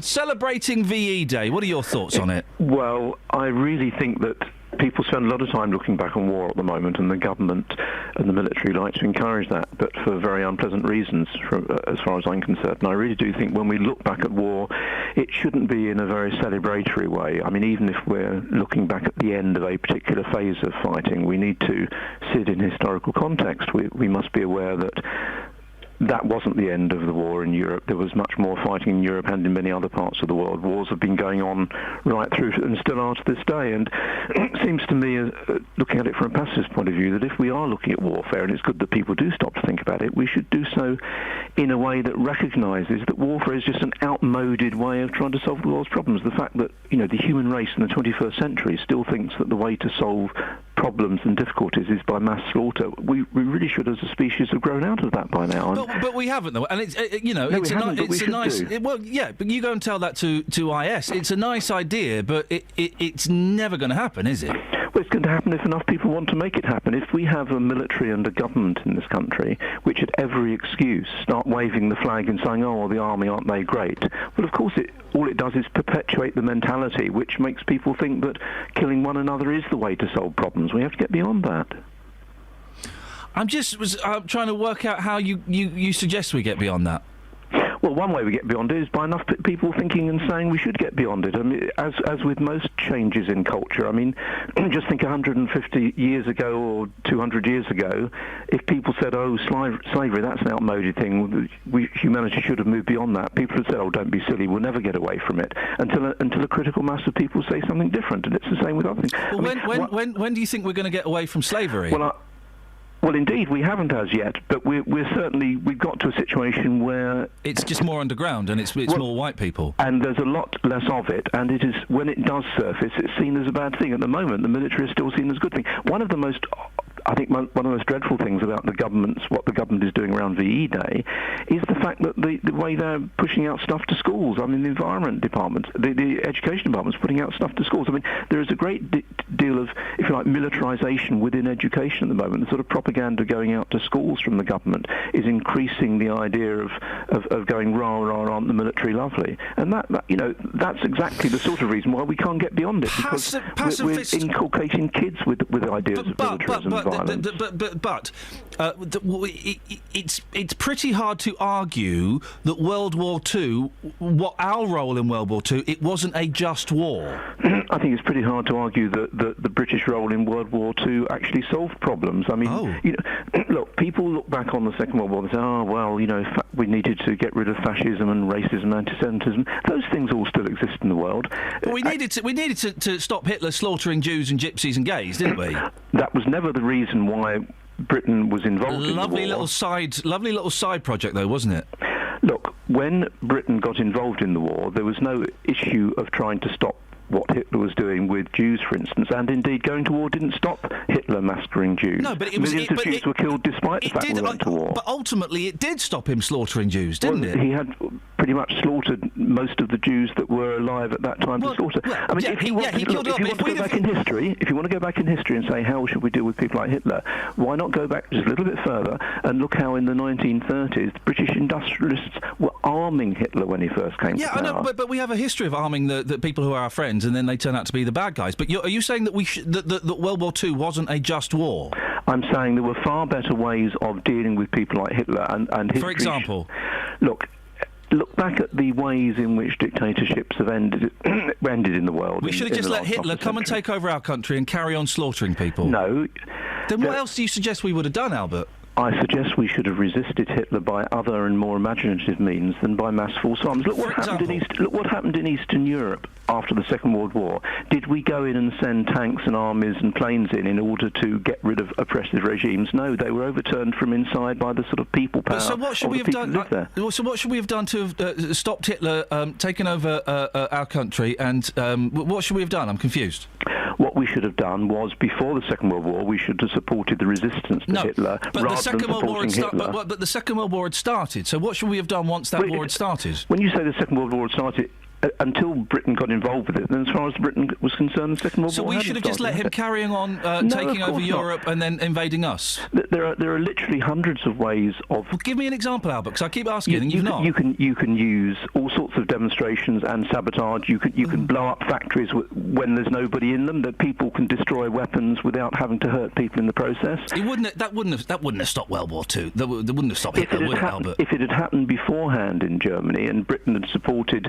If there'd been support from people in Britain, from the government, rather than just from pacifists who supported those people who were suffering under Hitler, if there was support for the opposition to Hitler rather than arming Hitler, then we might not have got to that stage. We got to that stage. Yes, but why pick on that particular moment? If you're saying, how would a pacifist solve problems? Well, a pacifist would solve problems by behaving differently in the first place. The problem would evolve differently. And it's not worked. Pacifism hasn't worked, and it won't work, will it? Because listen, show me where it's been tried lately. Well, but you're trying it, Albert, and it's not working. Pacifism is not doing nothing. It's being as militant and stroppy and doing all sorts of things short of force of arms. Are you saying that people who had mass demonstrations and took great risks upon themselves to oppose regimes in, for instance, Eastern Europe 30 or 40 years ago, are you saying that people who did that were not successful in the end? What in talking about Russia? No. Look at it. Have you seen the state of Russia now? Nothing's changed. Russia didn't have that sort of revolution that happened in some parts of Eastern Europe, did it? It didn't have the same sort of revolution. And how's Eastern Europe doing these days, Albert? Pretty poorly. Well, some parts of Eastern Europe are doing quite well, and certainly they haven't had to slaughter most of their own population in order to solve problems. We need to look back at World War II, though, don't we, and acknowledge it for what it was. We have to look back at World War II and acknowledge that it was an awful thing to have happened, and we're perpetuating the sort of mentality around the world that encourages it to happen in future. I mean, I think the thing from people who criticise pacifism, you say, what if you did this? Well, if pacifism was more prevalent in the world, it's not a national thing, pacifism. If pacifism was more prevalent, it would be more prevalent in the world in general. I mean, if there were more pacifists in Britain in the 1930s, there would have been more pacifists in Germany as well in the 1930s, and the same would have applied from both sides. Albert, really interesting talking to you. Thanks for your time.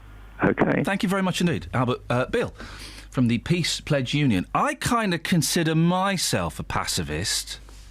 I kind of consider myself a pacifist, but he was talking rubbish, wasn't he? Well, Robin Bedford thinks so. We've had a text. Wasn't he? I mean, listen. I hate war. I hate killing people. I pray to God I'm never forced in a situation where I have to do it. But to argue that World War II wasn't just, it's the only war I can think of that definitely was just.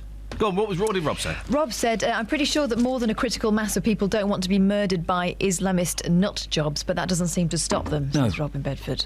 Well, what Albert appears to be saying is, well, if there are more pacifists in Islamic State, then there wouldn't be Islamic State, but there aren't. It's a nice idea, and I can't think. I've got. What do we do? Do we cut them off financially? That'll teach them. We can't do that. Do you know what, Albert? You've given me food for thought, and maybe I'm not a pacifist then, because I disagree with quite a lot of what you were saying. But I'm glad you came on and said it.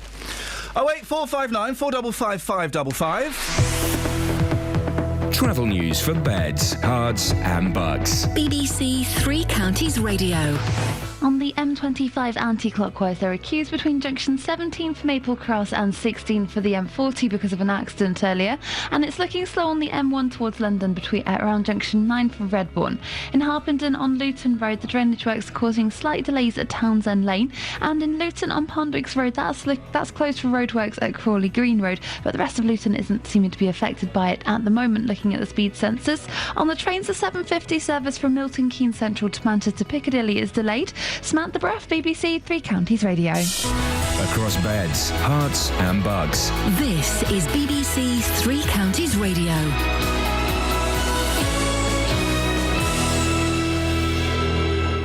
It's 7:30. I'm Simon Oxley. The boss of Bedfordshire-based Whitbread is among over 100 business leaders who've written an open letter praising Conservative economic policies. Andy Harrison is among those warning that a change in course could threaten jobs and investment. Labour has dismissed the letter as nothing new.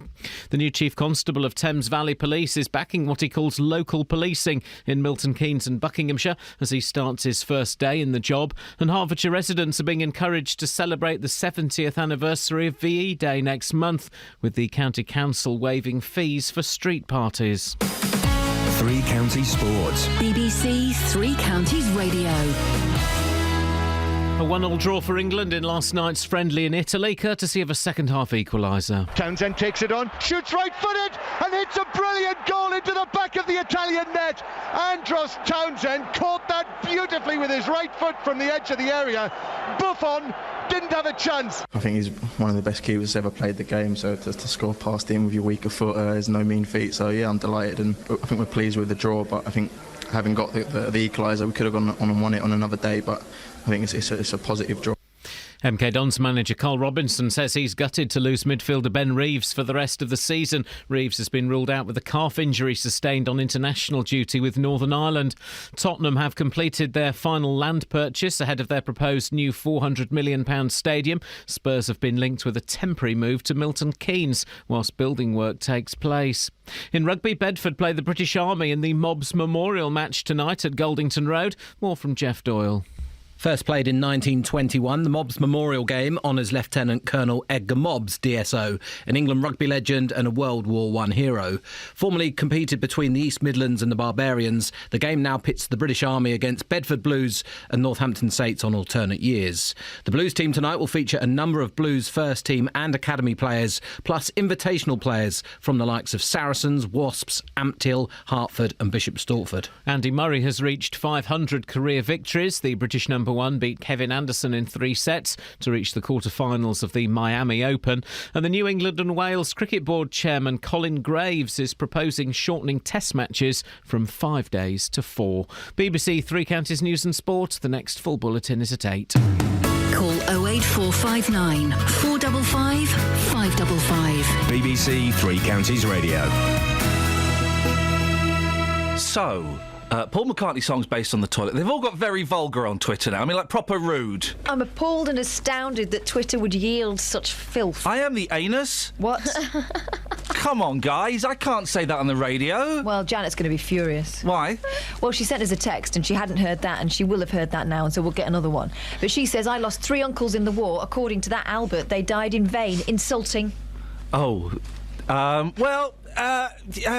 was a really interesting James says, your pacifist contact lives in Cloud Cuckoo Land or has been drinking early doors. I really wish we'd got him on with the soldier. I really wish we'd got him on with, someone who's going to be celebrating VE Day, because it would have been certainly an interesting conversation. Little tip there, guys, setting up the show. Let's try and get people on with alternative views to go on at the same time. I don't know. It's just an idea that I keep saying for the last 2.5 years. I don't know. But it was interesting. I consider myself a pacifist, but maybe I'm not. If that's what it means, that you have to deny that World War II, what were we supposed to do? I know, build a time machine and go back and stop Hitler being born. Or go and... Is that it? Go and bomb all the important factories cleanly without anybody in them. While people aren't in them. Shouty Chris is on the line. Good morning, Chris. Morning, Dale. How are you going? Oh, yeah, you get more and more common every single time. And do you know what, girl? I flipping love it. Well, I'll tell you, right, that man has really got up my nose. Oh, really. Go on. We are asking what have you had stuck inside you today, so that's that's good. Go on. Albert's up my nose. Go on. No, he's so stupid. He blamed the army as well as the government. The army does what they are told. They are ordered. But they also have a changed role. Who was it that went over to Sierra Leone to fight that Ebola outbreak, putting their lives at risk to save other people? You know what I mean? It's not just a clear case of they go out and shoot people. They're not even allowed to shoot at people unless shot at first these days. And for Isn't that terrible? No, the order is, unless they're shot at, they can't shoot. Can I just say, you mentioned the army going out to fight Ebola, and there was that young military lady who recently contracted Ebola, then got cured. And was I the only one thinking, we're seeing more of this woman than we've seen of any other white Ebola victim? The reason? She was hot. She was cute. And you can just imagine all of the kind of news people going, oh, at last we've got a good-looking Ebola victim. We'll use her.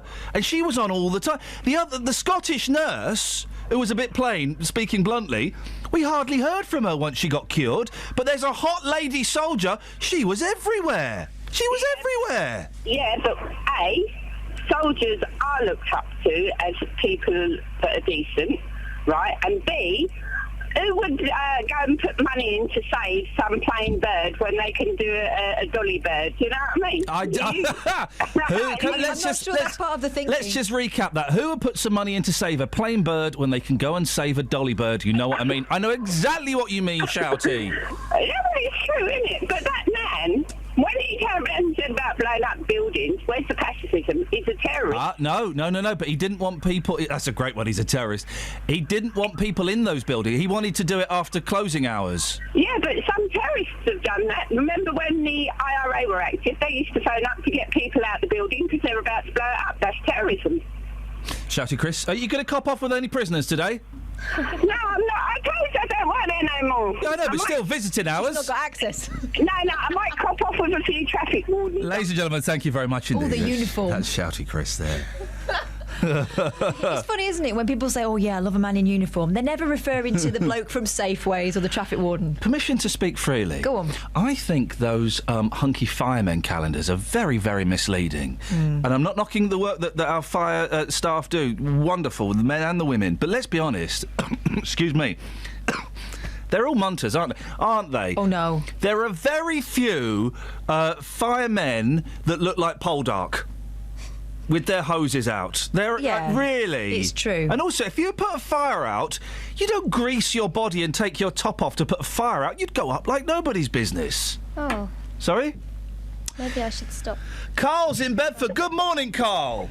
Good morning, Ian. Are you going to be celebrating VE Day? I think we should celebrate it. I think Albert missed the point where we're celebrating victory in Europe. We're celebrating the end of the war. So actually, we're not saying war's a good thing. We're celebrating its end. And I think he missed the approach about pacifism. We did have a pacifist approach against Hitler.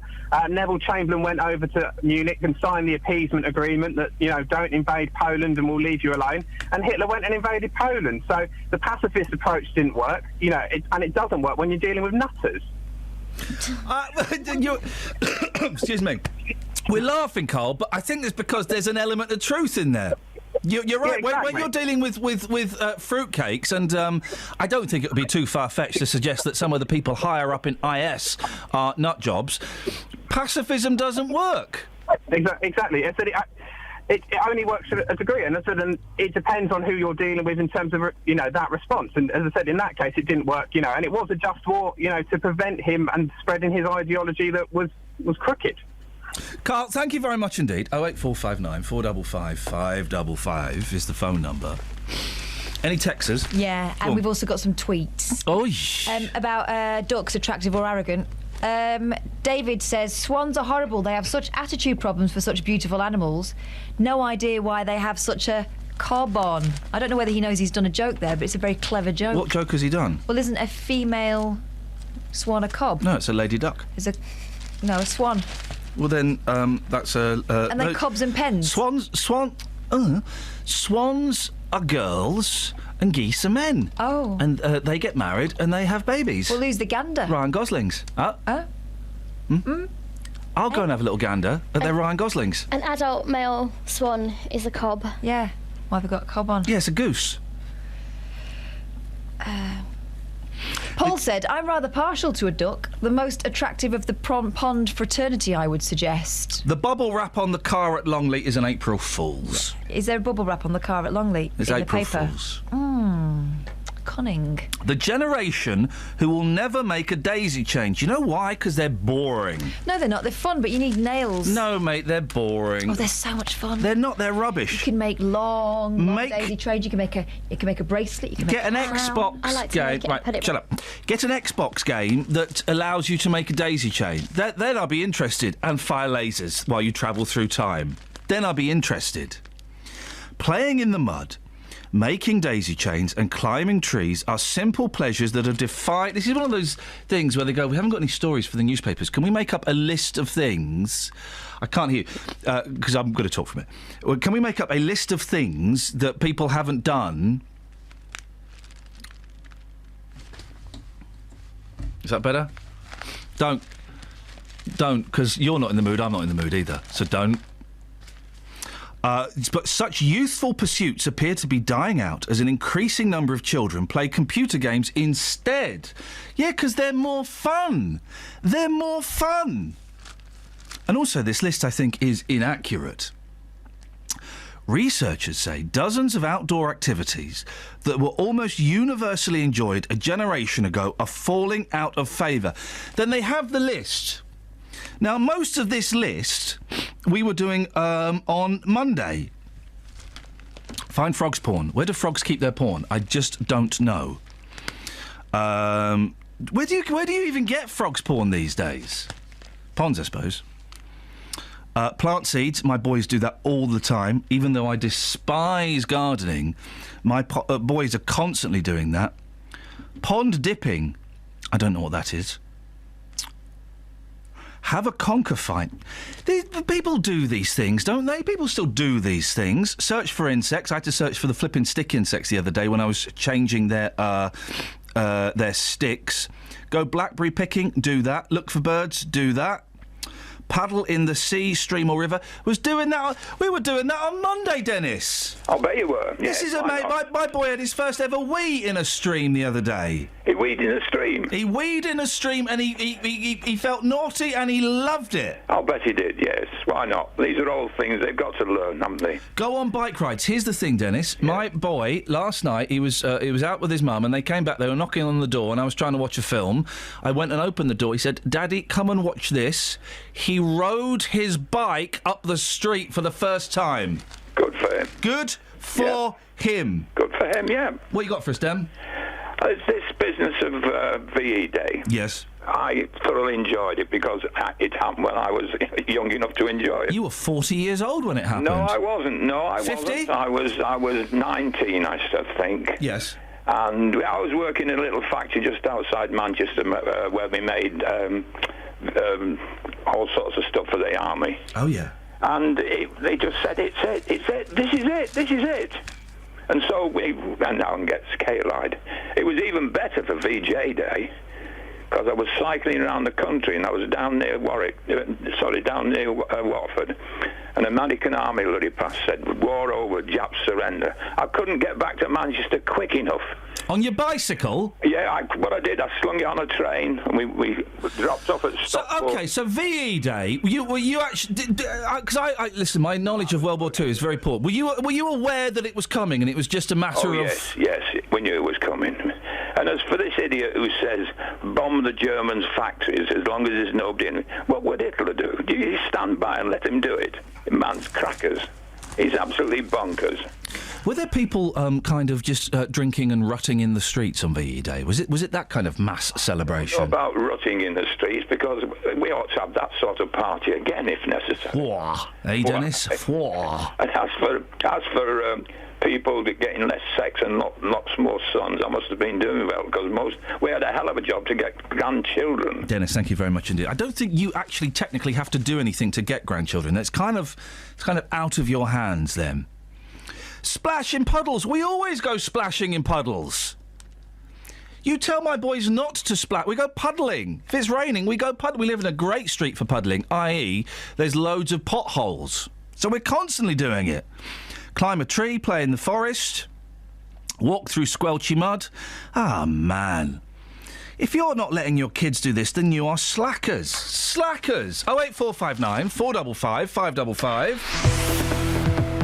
Travel news for beds, cards and bugs. BBC Three Counties Radio. On the M25 anti-clockwise, it's looking very slow between junction 21 for the M1 and 18 for Chorleywood.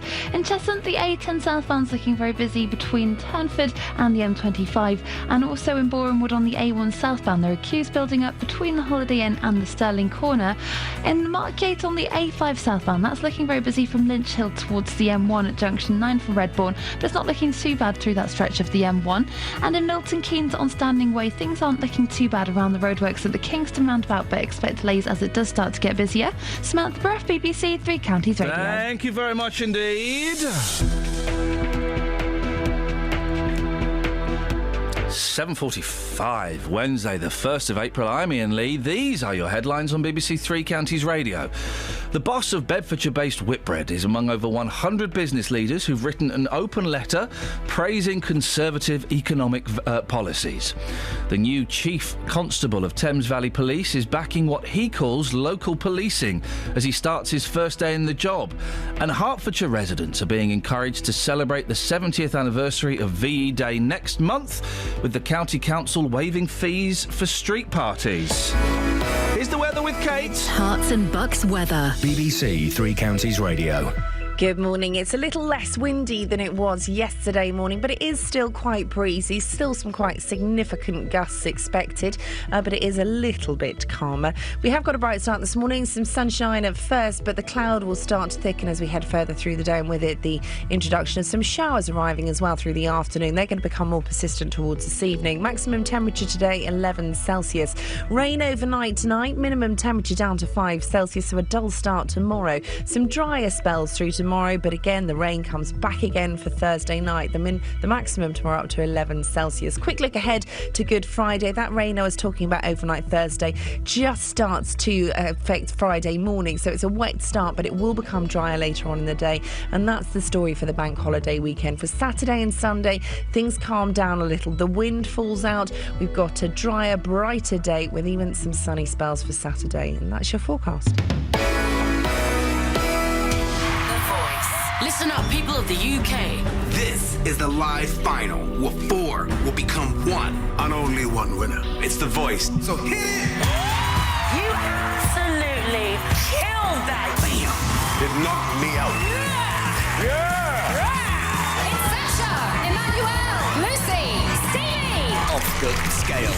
The final of The Voice. Saturday night at 7 on BBC One and BBC One HD. Is that still going?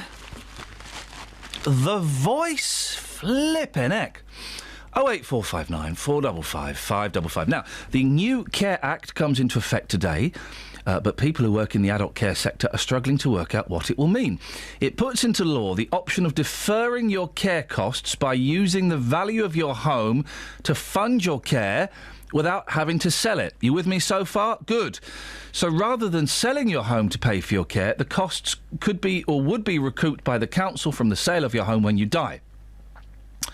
But all the local councils we spoke to already do this. The difference is the councils will now be charging interest on new deferred payments. Let's try and clear this up. Colette McKeveney from Age UK in Luton. Morning, Colette. Morning, Ian. When my mum... I know, isn't it complicated? When my mum went into a care home, we weren't presented with the option of deferring the payment. So I'm confused by it when it says that councils are already doing this. Quite a few of them are. I mean, I don't think it's presented as an option to everybody in the past.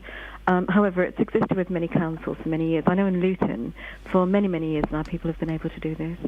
So what are the key changes, Colette? Because I'm scratching my head. OK, I mean, to be honest, Ian, you're not alone. Most of the country are scratching their head a little bit. I suppose what's dramatic is the National Assistance Act that you'll have learnt about at school when you were a kiddie, underpinned the NHS and social care in Britain, in England and Wales and Britain generally. What's happened is that this Act reviews that National Assistance Act, and in a way it's changed many of the basic things that were in there, in that, sort of duties of and expectations are going to be approached in a different way. What's going to happen now is, in essence, that if I'm confused, bear with me. What's going to happen now is that basically we've sort of pulled away lots of those basic ideas and we've said we're going to do it differently. What we haven't done is we haven't spelled out really, really, really clearly how we're going to do it. Oh. So, confused? Yeah. No, you've got a right to be. I mean... Is this going to... OK, so you'll be able to defer payment on... defer selling your house, but interest will be charged on that. Will this have any impact on if you are a carer for someone at home?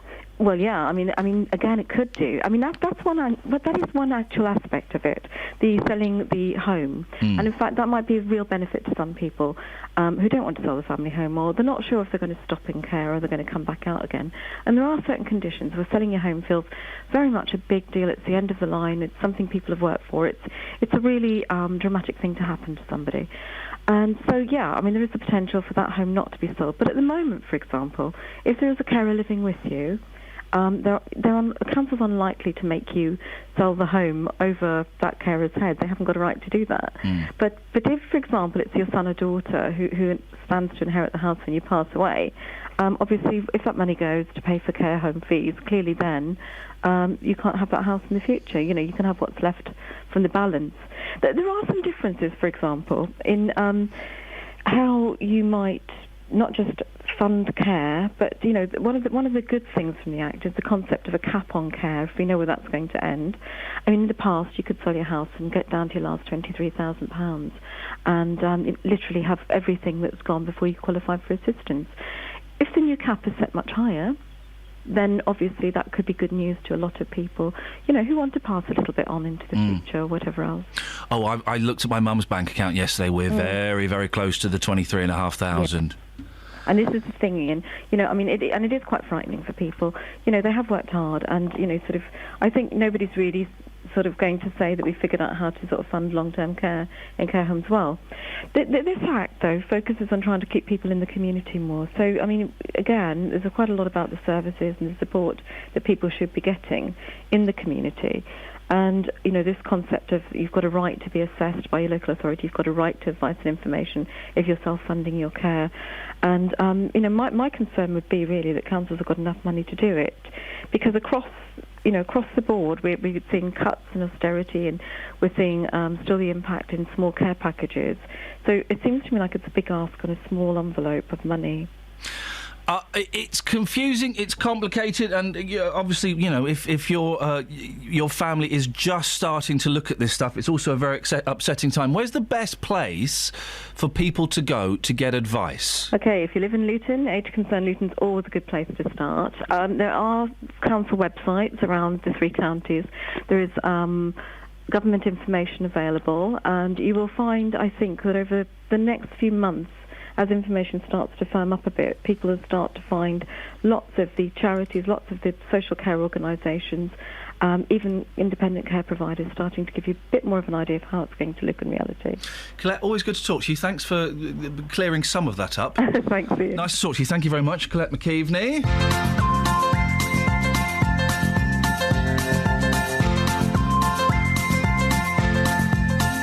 There's a voice that keeps on calling me.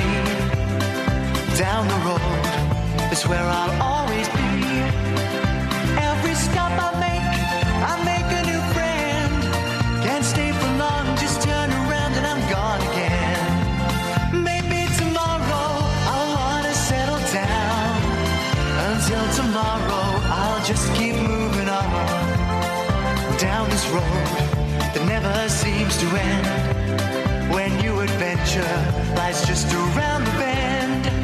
So if you wanna join me for a while, just grab your hat, come travel light, that's hobo style. Maybe tomorrow I'll wanna settle down. Until tomorrow, the whole world is my home. So if you wanna join me for a while, just grab your hat, come travel light, that's hobo style. Maybe tomorrow I'll wanna settle down. Until tomorrow, I'll just keep moving on.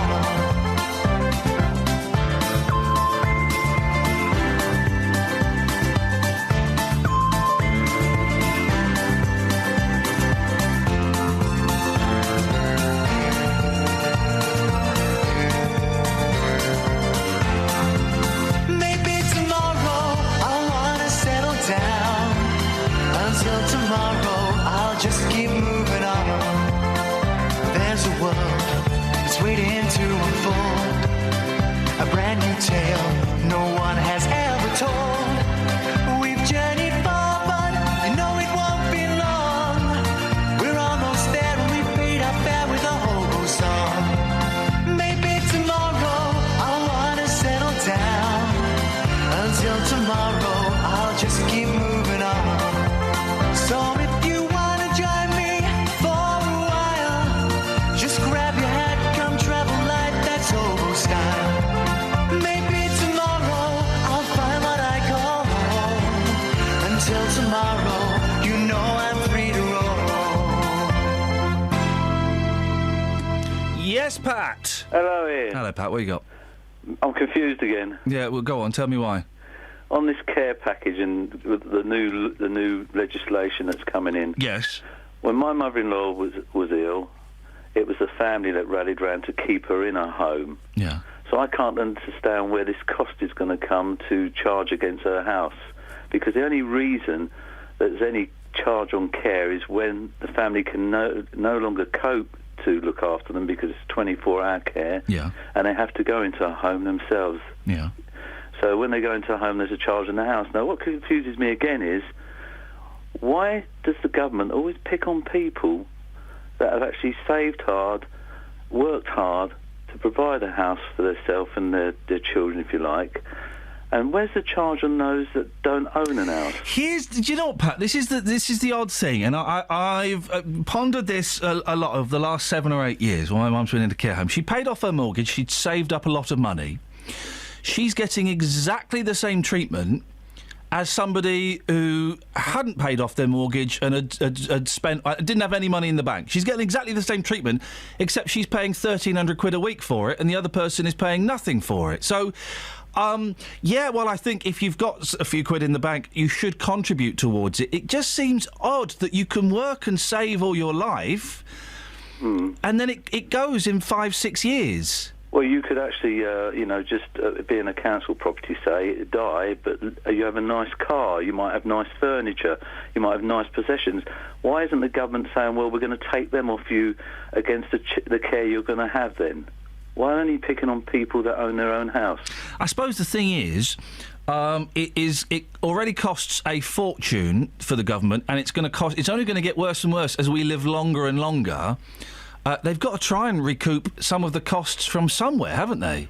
Well, they have, but they've got to be fair about doing it as well at the same time. And when you get, our last Prime Minister turning around and saying, people that work hard will be well rewarded, that isn't true.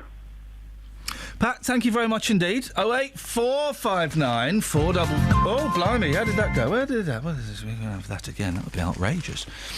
08459 455 555 is the phone number. You can send us a text, 81333. Start your text 3CR. Travel news for beds, cards and bugs. BBC Three Counties Radio. On the M25 anti-clockwise, there are queues between junctions 17 for Maple Cross and 16 for the M40 after an accident happened earlier on. It is on the hard shoulder, but that's just causing leftover delays. On the M1 southbound, it's looking very slow between junction 10 for the Luton Airport and 9 for Redbourne, and it's also looking really slow on the approach from the A5 southbound from Lynch Hill towards the M1. On the A1M southbound, that's looking very busy around junction 7 for Stevenage on the speed sensors, and in Hertford on Gascoigne Way, that's looking slow around the Ware Road Junction at 4 Street. Samantha Bruff, BBC Three Counties Radio.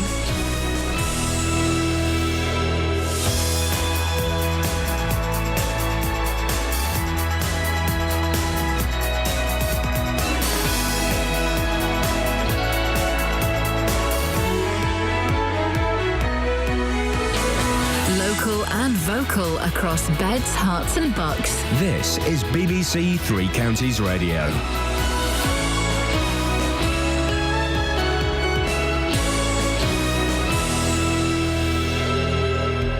It's 8 o'clock. I'm Simon Oxley. The headlines: top bosses back the Tories as Labour focus on 0 hours contracts. New Thames Valley Police Chief starts today, and Beds Rail Freight Terminal would be in addition to controversial Hertfordshire scheme. BBC Three Counties Radio. The boss of Bedfordshire-based Whitbread is among over 100 top executives who have written an open letter praising Conservative economic policies. Andy Harrison is among those warning that a change in course could threaten jobs and investment. Labour has dismissed the letter as nothing new. Ed Miliband, meanwhile, is setting out plans to give employees on 0 hours contracts the legal right to a regular contract after 12 weeks, rather than Labour's current policy of 12 months. Mr Miliband says 0 hours contracts have become symbolic of a failing economy. We've seen an epidemic of 0 hours contracts in our country, and we've got to act against them. The trouble is, for some businesses, this has become the primary way that they employ people. I don't think it's the right way forward for our country. The new Chief Constable of Thames Valley Police, which covers Milton Keynes and Buckinghamshire, is backing what he calls local policing as he starts his first day in the job. Francis Habgood has been Deputy Chief Constable since 2008 and says the force will maintain a focus on traditional crimes, such as burglary. But he acknowledges there are financial pressures, which have led to £58 million of savings in the last 4 years. A French magazine and a German newspaper say they've seen mobile phone footage taken inside the Germanwings aircraft last week, just minutes before it crashed. The French magistrate overseeing the investigation insists that no video has been found from the plane. Plans for a new rail freight terminal in Bedfordshire can work in tandem with controversial plans for Hertfordshire, according to councillors. An interchange north of Luton is part of a major redevelopment agreed by Central Bedfordshire Council. Councillor Nigel Young says it wouldn't be instead of a terminal planned for St Albans and Radlett, which has provoked huge opposition. We want a rail freight terminal in Sunderland, in Central Bedfordshire, because we recognise the need for all the jobs. It's smaller than the one that's been proposed in Radlett. It's essentially a rail freight terminal that will serve north of the M25, where Radlett proposes to serve, as I understand it, into London.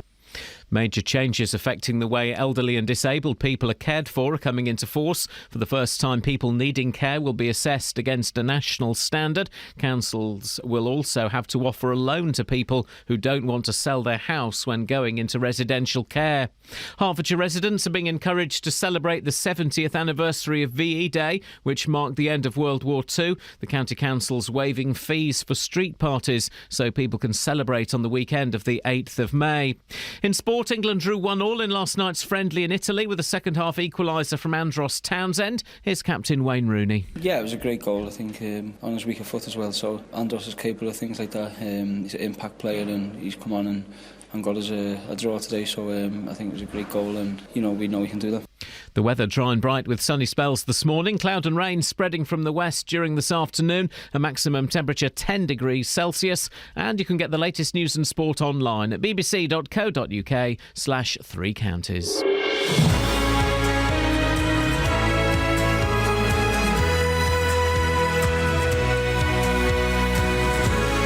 So, VE Day, Paul McCartney on the toilet. What have you had inside you? Steady. Oh, and other bits and pieces. 08459 455 555. Across beds, hearts and bucks. This is BBC Three Counties Radio. Have we got any texters? Let's have a look. Let's have a little look at the texters. Steve says, this makes me so angry. You spend your whole life providing for yourself and your family, and then when you get old, there seems to be this perception you should be able to just rely on the government. If you have a house or any wealth, that should be used to take care of you. Of course it should. The counter-argument seems to be rooted in a sense of entitlement for inheritances, says Steve. I think if you've got the money, you should contribute to it. But 1,300 quid a week, 600 quid a week, 800 quid a week, that's what people are paying. Does that seem fair just because you've got old, or just because you can't walk, or just because you're incontinent and you can't feed yourself? Does that seem fair? There also will be people listening to this who think, do you know what, I'm just going to spend it all up and live my life the way I feel, because there's no point having savings. I wish my mum had done that. I wish she hadn't bothered paying off the mortgage, and I wish she'd spent all the money that she'd saved, because, she would be in exactly the same position she's in now. Yeah. You can see where people come a cropper. But I do think, I don't think it's complete entitlement. I do think that she should contribute towards her care. Of course she should. But the rate of 1,300 quid a week, she's lost all of her savings in her house in 6 years. Is that fair? I don't know. Dave says, have you worked and paid taxes all your work in life? Want to leave your house to your family to make their lives a bit better? Stuff that. Bang out a load of kids, eat yourself to a standstill and live in a council house. Worried about my old age? Why should I not? It's not my problem. Well, I don't know. Now we're turning against each other. That's what they want. They want us to be fighting each other so we don't notice the real story, which is the VIP paedophile scandal. Justin! Geezer! How are you, boss? I'm all right. I'm fading rapidly, Deals. I'm fading. You sound good this morning. You sound like good fun. I need to go home and go to bed. Now, listen. Yeah. Off-road bikes. I'm listening. We spent a good part of last week talking about groups of young men taking their bikes off. And it is young men. It's not women, is it? No, it's not women. No, definitely not women. Certainly the reports that we've heard, it could be young kids. It could even be young adults as well. A mixture of the 30s as well. Yeah, basically off-road bikes and quad bikes and things. Driving like idiots in Houghton Regis, Dunstable, and even along the Luton-Dunstable busway. Loads of calls on this. Eventually, after days of haranguing, the police came on to tell us why you, dear listener, thought they didn't give a monkeys. Justin, you were covering for me last week. Thank you. Right. You're in Houghton Regis this morning. What were people saying last week, and what were the police going to do about it? Well, people were just saying it was an absolute nightmare. I mean, it started last Monday. You started receiving calls about this. People saying to us that people were on the roads there using these bikes, no insurance, no number plates, no helmets. And, of course, then it went into the fields as well. So one or two helmets that were on the bike. I think. Yes. People on these bikes just tearing up local greens and just causing chaos. One story which sticks out in my mind was this young girl who was 20 years old. She was doing her shopping in Morrison. She came out of the roundabout there and a bike hit her vehicle. The person on that bike, again, no helmet, ended up on the bonnet of her car. Thankfully, for him anyway, he managed to get back on the bike and he sped off. So these reports have been coming in now for quite some time. Lots of them came in. The police said at first, no, we're not going to come on your programme, not this week or ever. Then there was a change of heart. Gavin Hughes-Rowland from Bedfordshire Police, he joined us on the programme. He said, look, we are going to deal with this. Intelligent-led policing. And what we're going to do is we're going to send out 2 police motorbikes. This is what the people of Houghton Regis wanted, so they could catch them. So they could catch them. They wanted chips. Catch them and crush the bikes. Yeah. That's what they said to us last week. I wonder how many they caught and how many bikes were crushed. Well, I've been back in Houghton Regis this morning. The police said to us there would be an improvement with these bikes. Again, mixed views from people in Houghton Regis in the last 30 minutes. Here's what people had to say. Well, sir, in the last week, have things improved at all? A, are the bikes still here? And B, have you seen the police motorbikes? I haven't seen the police motorbikes, and not really, no. They haven't improved at all. Now, when was the last time you saw the bikes up this road then? I'll probably say Sunday, I'd say. Okay. That's when we thought the police were going to be out with the two bikes. So you saw them. How bad was it at the weekend? Were they causing, as some people describe it locally, as chaos again? I'd say chaos, yeah. Going up and down Dog Kennel again, yeah. So nothing's changed? Not really, no. You're laughing about it, but do you think the police are going to get this problem solved? They say to us that they're sending two bikes out, that they're on it, and hopefully things will improve. Do you believe that at all? No, not at the minute, I don't, no. Not unless they block both entrances, that one and that one. Nothing's changed at all in the last week? Nah, I wouldn't think so, no. So very simply, madam, in the last week, as somebody who's phoned our programme about this concern, have things improved? Are you hearing and seeing less motorbikes in the area now? I'm hearing and seeing less motorbikes in the area, but I don't know the real reason for that. So what do you think the reason could be? I think they could be laying low because of all the attention that they've been getting lately from the press, from the media. I don't know if there is a increased police presence. I haven't seen it. Have you seen these bikes then? No, haven't seen any bikes. Okay. Doesn't necessarily mean they're not out there, but certainly nobody's seen them. So how many times have you seen the kids on the bikes here in the last week then? Twice. And in a normal week? Oh, I'd see them every day. Ah, right, so things have definitely improved. Yes, they've improved in that sense, but like I say, I don't know the reason behind that. It could pick up again in a couple of weeks' time once the publicity's died down. Yes. You just never know, do you? I'm not convinced. I'm not convinced that obviously people have been arrested or bikes have been crushed or for whatever reason they aren't here, but my gut instinct tells me they're just lying low till things die down. Let's see how it goes. We'll stay on top of it. Thanks for your time. That's all right. So did anybody that you've spoken to, and it doesn't mean it didn't happen, but did anybody you've spoken to see the police bikes? No, again, we shall put it back out there this morning, exactly what you're saying. It doesn't mean just because people haven't seen them that they're not in the area, but certainly everyone that I've spoken to this morning in Houghton Regis hasn't seen these police bikes. The powers that be from Bedfordshire Police assured us that two of them would be in the local area trying to tackle this problem. If anybody has seen these police bikes, and let's be fair this morning, let's not sit here and say the police aren't doing their job. If you have seen these police bikes, we were assured they would be in the local area. If you've seen them, please tell us. Ever made a daisy chain, Justin? Yes, many years ago. They're rubbish, aren't they? Well, just pointless, really. Listen to this. Tell me, this is the list of things that kids apparently don't do anymore. But I did most of these the other day with my boys. Find frogs porn. Yep. I don't know where frogs keep their porn. Yep. I mean, come on. Go crabbing. Yes. No, what? Boring, come on. Yeah, build a den from sticks and branches. No, you build dens from, like, sheets and blankets and pillows and things. Come on. Plant seeds, boring. Yep. Play poo sticks, dull. Camp outside, rubbish. Fly a kite. Conker fight. Conkers are good. Yes. Sometimes that would get slightly out of hand, a conker fight. In what way? Well, it get a bit nasty. Really? Yeah. Flippin' heck. Well, when I was a kid, I used to get sticker books for the football albums, which was great fun. Panini stickers, and I used to go and buy 7-inch vinyl. I had a great childhood. This stuff sounds rubbish. It sounds boring. Number 20. I bet this is right up your street. Look for birds. Yes. I was always looking for birds. I think when I was 5 years old, I think there wasn't one girl in the class that I hadn't kissed. Good times. Climb a tree. Boring. Yeah, all this nature stuff is boring. That's why we invented computers. Play in a wood, walk through mud, build a snowman. I feel sorry for these kids. Splash in puddles. That's seriously what kids should be doing. This is what... The A to Z, the creme de la creme. The creme de la creme. Nonsense. The CDLC. Have you been talking about ducks this morning, being arrogant? Yes, we have mentioned the arrogance of ducks. Yes, we have. Arrogant ducks. Swans are even worse. Swans are nasty pieces of work, They aren't are. they? They're vicious. And do you know what? Do you know what I don't like about swans, OK? Go on. They know they're beautiful. They know they are stunning. Yeah. So they just take the mickey. Yeah. That they've tried to attack my mum's dog a few times. He was just, minding his own business. Bentley? No, Bailey.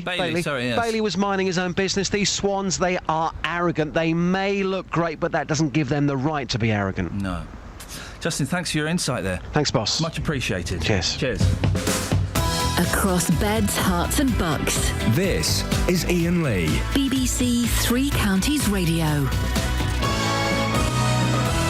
Yes, Dave. Hello. What you got for us, Dave? Yeah, regarding the motorbikes. Yes. Yeah, I've witnessed that the police are not doing nothing about it at all. You've witnessed that they're not doing nothing about it at all? Yes. What have you seen or not seen? Well, I was in traffic in Hatton Regis last week. Yeah. There's a police car in front of me. One of these motorcycles coming the other direction. The police just looked at the vehicle and carried on. I pulled up next to them, asked them for why they didn't give chase or nothing. And their explanation was that they're not allowed to give chase. Now, we've heard this before. Why did they say they weren't allowed to give chase? Sorry? Why did they say they weren't allowed to give chase? They tried to say it's because there was police community support officers. Oh, right, all right, okay. But if they're good enough to drive around in a police car and imitate the police, they're good enough to give chase. Yeah. Well, they're going to. They've bought some motorbikes, Dave, so they can chase them on motorbikes now. Yeah, but they can't ride them bikes. You know, I've seen them myself. The police on them bikes, you might as well just give it to two children. Oh. Do they not get proper training and stuff? Yeah, but against the people on these motorbikes, and Yeah. you know, they're given training for road conditions, etc. But these people ride it off road, on road. You know, they're ruthless. I don't care where they ride it. So if they're going to get given chased by the police, they're going to ride it in all sorts of manners. Dave, I appreciate your call. Thank you very much indeed. 08459 455 555 is the telephone number if you want to give us a call. Let's get the travel. Travel news for beds, cards and bugs. BBC Three Counties Radio. It's busy on the A1M southbound between junction 8 for Hitchin and 7 for Stevenage, and it's also looking quite slow on the M1 southbound around junction 9 for Redbourne and on the approach from the A5 as well. On the M25 anti-clockwise, it's heavy between junction 17 for Maple Cross and 16 for the M40, and it's also slow around the North Orbital Road at the M25 junction 21A roundabout. Looking at the speed sensors in Watford and Exchange Road is slow around Upton Road, and on the train departure boards, the 8:24 service from Luton to Bedford has been cancelled. Samantha Bruff, BBC Three Counties Radio.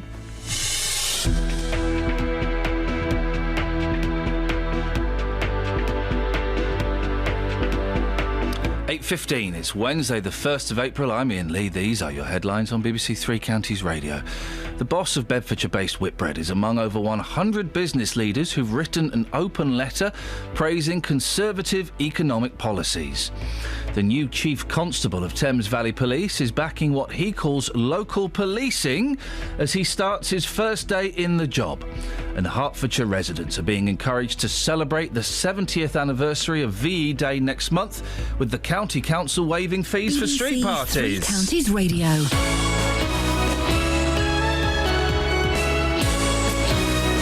Morning, love. Good morning. What's on your show today? Teachers. Oh, hello. Today Yes, on the go big on. phone. And I'm going to be asking, do you feel sorry for today's teachers? Have you seen the front page of The Independent today? No. More than 40% of new teachers quit their job and leave the profession within the first 12 months of their contract. Oh. Pretty shocking statistic, eh? Yes. According to the Association of Teachers and Lecturers, the number of people quitting within 12 months has tripled in the last 6 years. Union leaders argue this is because teachers simply have to deal with too much bureaucracy and too much work. Well, from 9 this morning, very much want to hear your thoughts. Of course, it's quite an apt time to talk about teachers because many teachers will be off on their Easter holidays at the moment. So I really want to hear your view, your reaction. Do you feel sorry for today's teachers? Do you think they have to work too hard? Do you think the job is just becoming impossible? Is that why so many teachers are now quitting within the first 12 months? 08459 455 555. I'd like to hear your views and your experiences from 9. Easter weekend should mean having a break and spending time with the family. Not for Three Counties Sport. And Alex Lawless has fired Luton Town in front with just 40 seconds gone. We'll be spending our weekend with all our local teams. Starting on Friday. We're live from 2 as Luton, Stevenage and Wickham are all in action. It's dropped into the net and Stevenage have taken the lead. Goal! Wickham Rogers have opened the scoring. Poor defended by Dagenham and Redbridge. Then in the evening, Watford travel to promotion-chasing Derby. And Watford double their lead and they have the 3 points here! You can hear all 4 games with Three Counties Sport. Friday from 2 here on BBC Three Counties Radio.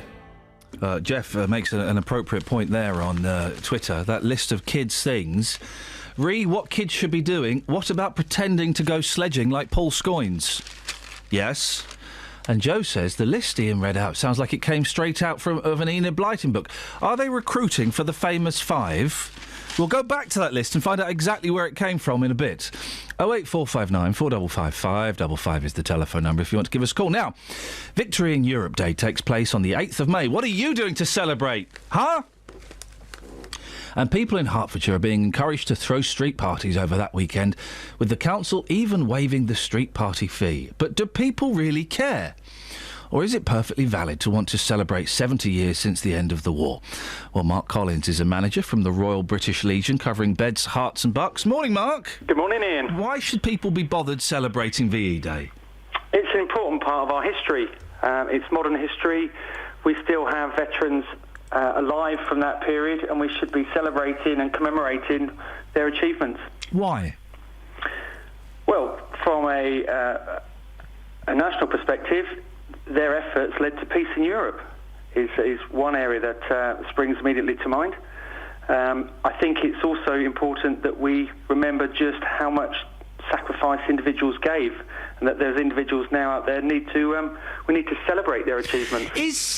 While it, no one is denying it should be remembered, is celebrating the right way to go? Because, an awful lot of young people, people of all ages, died. Celebrations, is that the right way to do it? I think there's 2 pieces to this, and over the weekend of the 8th to the 10th of May, when the events will take place, there is a commemoration piece that reflects on, obviously, the tragedy and the loss. But also, yes, we should celebrate, because as a nation, it's, like I've said, it's an important part of our history, and we need to remind the young people of today of that commitment, and actually take time to appreciate those veterans and thank them. And we can do that with such things as the street parties. Hertfordshire County Council are waiving fees for having street parties. I didn't know there was a fee to have a street party, if I'm completely honest, Mark. What do you think about that? I think that's a really positive and supportive approach from the council, and hopefully it'll allow the local communities to get together and have the street parties. And I know the local British Legions would be delighted to get involved, and they will be able to provide banners and flags if they want them. So contact their local legions. What are you involved with? What celebrations are happening in your area? Well, across the area there are street parties being arranged at local levels. The plan is also to light beacons across the UK, over 100 beacons. That's a government initiative, and I know that the plan is to try and do the one local to us at Ivanhoe. On a national perspective, up in London, there will be events taking place on the 8th and the 10th. There'll be a service of remembrance at the Cenotaph, and on the Sunday there will be a service of thanksgiving at Westminster Abbey. That'll be followed by a march. And then the Legion would like to host veterans at a lunch reception. And if there's individuals that want to do that, we'd be delighted to hear from them as soon as possible through the Legion website. Mark, what is that website? Give us the address. It's www.britishlegion.org.uk. Mark, excellent stuff. Thank you very much indeed. Mark Collins, manager from the Royal British Legion. Call 08459 455 555. BBC Three Counties Radio. Hi there, nice to be with you. Happy you could stick around. Like to introduce Legs Larry Smith, drums. And Sam Spoon's rhythm pole. And Vernon Dudley Bohay Noel, bass guitar. And Neil Innes, piano. Come in, Rodney Slater alto saxophone. With Roger Ruskin Spear on tenor sax. Hi, Vivian Stanchel, trumpet. Big hello to Big John Wayne, xylophone. And Robert Morley, guitar. Billy Butlin, spoons.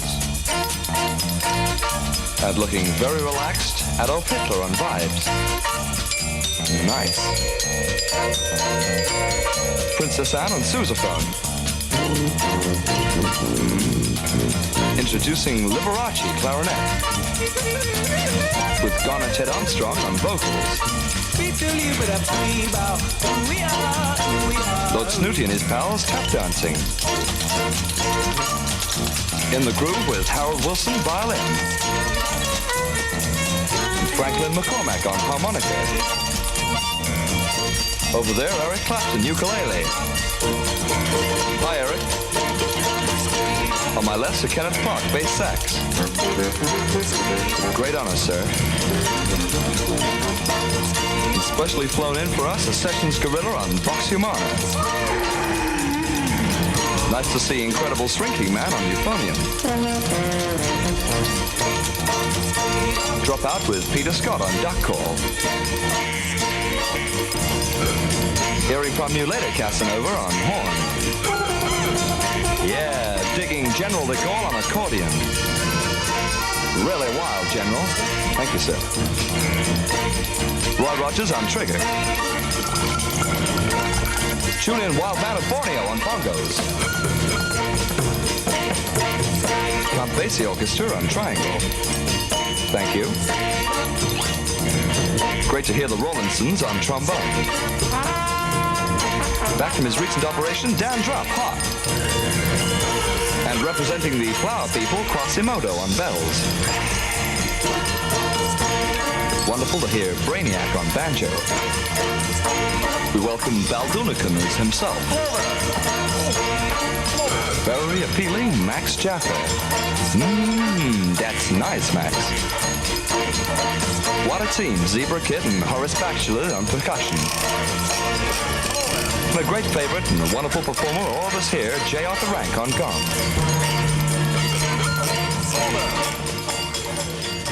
Lynn's in Hazelmere. Morning, Lynn. Morning, Ian. How are you? I've been better. What have you got for us? Oh, dear.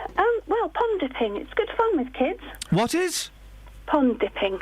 Now, what is pond dipping? Well, you get a little net. Oh. Only a little net. Yeah. And you just find what's in the water. It's not horrible. I don't like things in the water. Don't you? What? The thing is, this is quite an old-fashioned list of things, and you know, camping outside, really. Yeah, it's all right. It's good fun. Oh, it's not. It's horrible. It's uncomfortable and it's cold. It is. Yeah. I've worked long and hard, Lynn, so that my children can afford a bed. I know, but it's good fun. Blackberry picking isn't good fun. You can buy blackberries in Tesco's. I've seen them. Yeah, but it's fun when you pick your own. Who was, to be honest, my boys kind of do all this stuff. If I don't do the stuff with them, then my wife does. But it's the 21st century. We should play. They should be engaging with video games and things like that. Well, they are, aren't they? They're not going outside enough. That's the trouble. That's why we're losing all these things. Who has done this research? The study found that a lack of outdoor play could be affecting their education about nature. But don't you find kids don't go out to play as much anymore? Now, I used to be out all the time when I was a kid. Now you take your child to play with somebody, or you take your child somewhere to play on the soft. Oh, it was boring. It was boring playing out in the street. It was just a way for your parents to get you out of the house. Go and play out in the street. Yeah, but it did teach kids, like, you know, when they fall out and then they make friends again, and it wasn't such a drama as it is now. You know, I remember some real nastiness happening while I was out playing on the streets. I remember being like 9 out on my bike and getting the whatever kicked out of me in Bluebell Woods just because my bike chain came off in front of some hard kids who were 2 years older than me. They beat the hell out of me. Oh, well, I was lucky. I grew up in the country, so I didn't have that. Oh, you see, I grew up on the Britwell estate in Slough. We had plenty of that. I used to get beaten up on Britwell for being posh. Oh, dear. Exactly. I don't know who's done this survey. Yeah, it's a bit weird, but pond dipping is fun. You know, not all the time, but just once. What? Just once? Well, you know, once or twice. What are those horrible? What are they called? The riverboat men or something? Oh, and the pond skaters. The pond skaters. What are those things? Well, if you look at them carefully, they've got like where their feet they go across the water. They've got like little pads on their feet, and they don't sink. It's amazing. This list should include things like ripping apart 2 daddy long legs that are having it away. No, that's what kids should be doing. No. Tasting each other's spit. Oh, really? You never did that? Oh, no. Giving each other Chinese burns and dead arms. Now, that should be the real... Thank you, Lynn. What we're going to do for the last 30 minutes is we're going to draw up the real list of what kids should be doing. Giving each other pain. Do people still become blood brothers and sisters? Hey, let's become blood brothers. You probably can't now because of AIDS and stuff.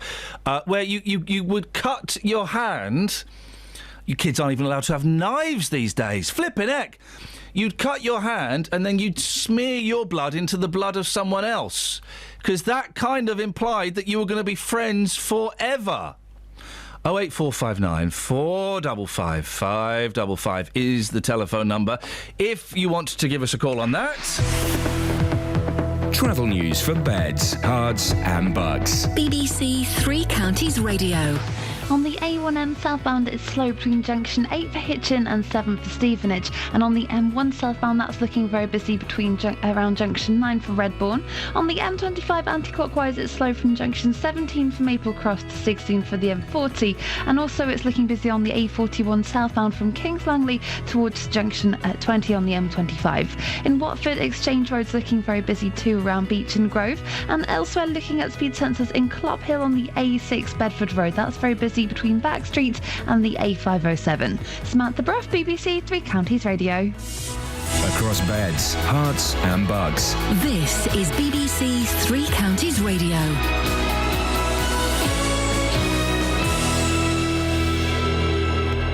It's 8:30. I'm Simon Oxley. The boss of Bedfordshire-based Whitbread is among over 100 top executives who have written an open letter praising Conservative economic policies. Labour has dismissed the letter as nothing new. The new Chief Constable of Thames Valley Police, which covers Milton Keynes and Buckinghamshire, is backing what he calls local policing as he starts his first day in the job. And plans for a new rail freight terminal north of Luton can work in tandem with controversial plans for St Albans and Radlett, according to councillors. Three Counties Sports. BBC Three Counties Radio.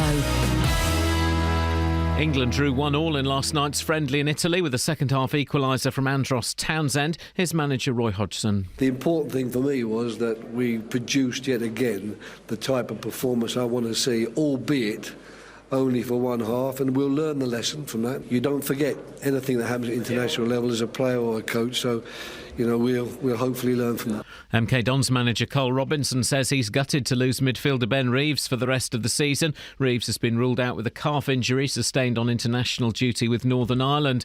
Tottenham have completed their final land purchase ahead of their proposed new £400 million stadium. Spurs have been linked with a temporary move to Milton Keynes whilst building work takes place. In rugby, Bedford play the British Army in the Mobs Memorial match tonight at Goldington Road. More from Jeff Doyle. First played in 1921, the Mobs Memorial Game honours Lieutenant Colonel Edgar Mobbs, DSO, an England rugby legend and a World War I hero. Formerly competed between the East Midlands and the Barbarians, the game now pits the British Army against Bedford Blues and Northampton Saints on alternate years. The Blues team tonight will feature a number of Blues first team and academy players, plus invitational players from the likes of Saracens, Wasps, Ampthill, Hertford and Bishop Stortford. Andy Murray has reached 500 career victories. The British number one beat Kevin Anderson in 3 sets to reach the quarter-finals of the Miami Open. And the New England and Wales Cricket Board chairman Colin Graves is proposing shortening test matches from 5 days to 4. BBC Three Counties News and Sport. The next full bulletin is at 9. Call 08459 455 555. BBC Three Counties Radio. About shortening them from 5 days to none days. How can a sport last more than a day? How can it last more than an hour and a half? That's the confusing thing. Okay, so we've got this list of things that kids should do, and it's all a bit. So should the real list of what kids should be doing be? Lisa has tweeted, drinking out of the end of a garden hose, chicken pinches and throwing farts. I don't know what chicken pinches are.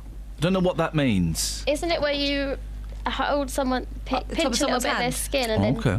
Here's one they should be doing, giving themselves love bites. Oh. Themselves? Yeah. Do you never give yourself a love bite on your arm? No. What's that on your arm, love bite? Why were they biting your arm? Never used to do that. And then the next day, what's that on your arm, toothpaste? Yeah. Joe says, yes, on the real list for kids should be a game of Knockdown Ginger. Yeah. Oh. Or King Can Copper. What? King Can Copper. I used to go to school with a kid called King Can Copper. He's from Bangladesh. Steph's on the line. Good morning, Steph. Good morning. What have you got for us? I just wanted to say how impressed I was you played Bonzo Dog Doodah Band and the intro and the outro. It completely took me by surprise. Yes, it took me by surprise. My finger was hovering.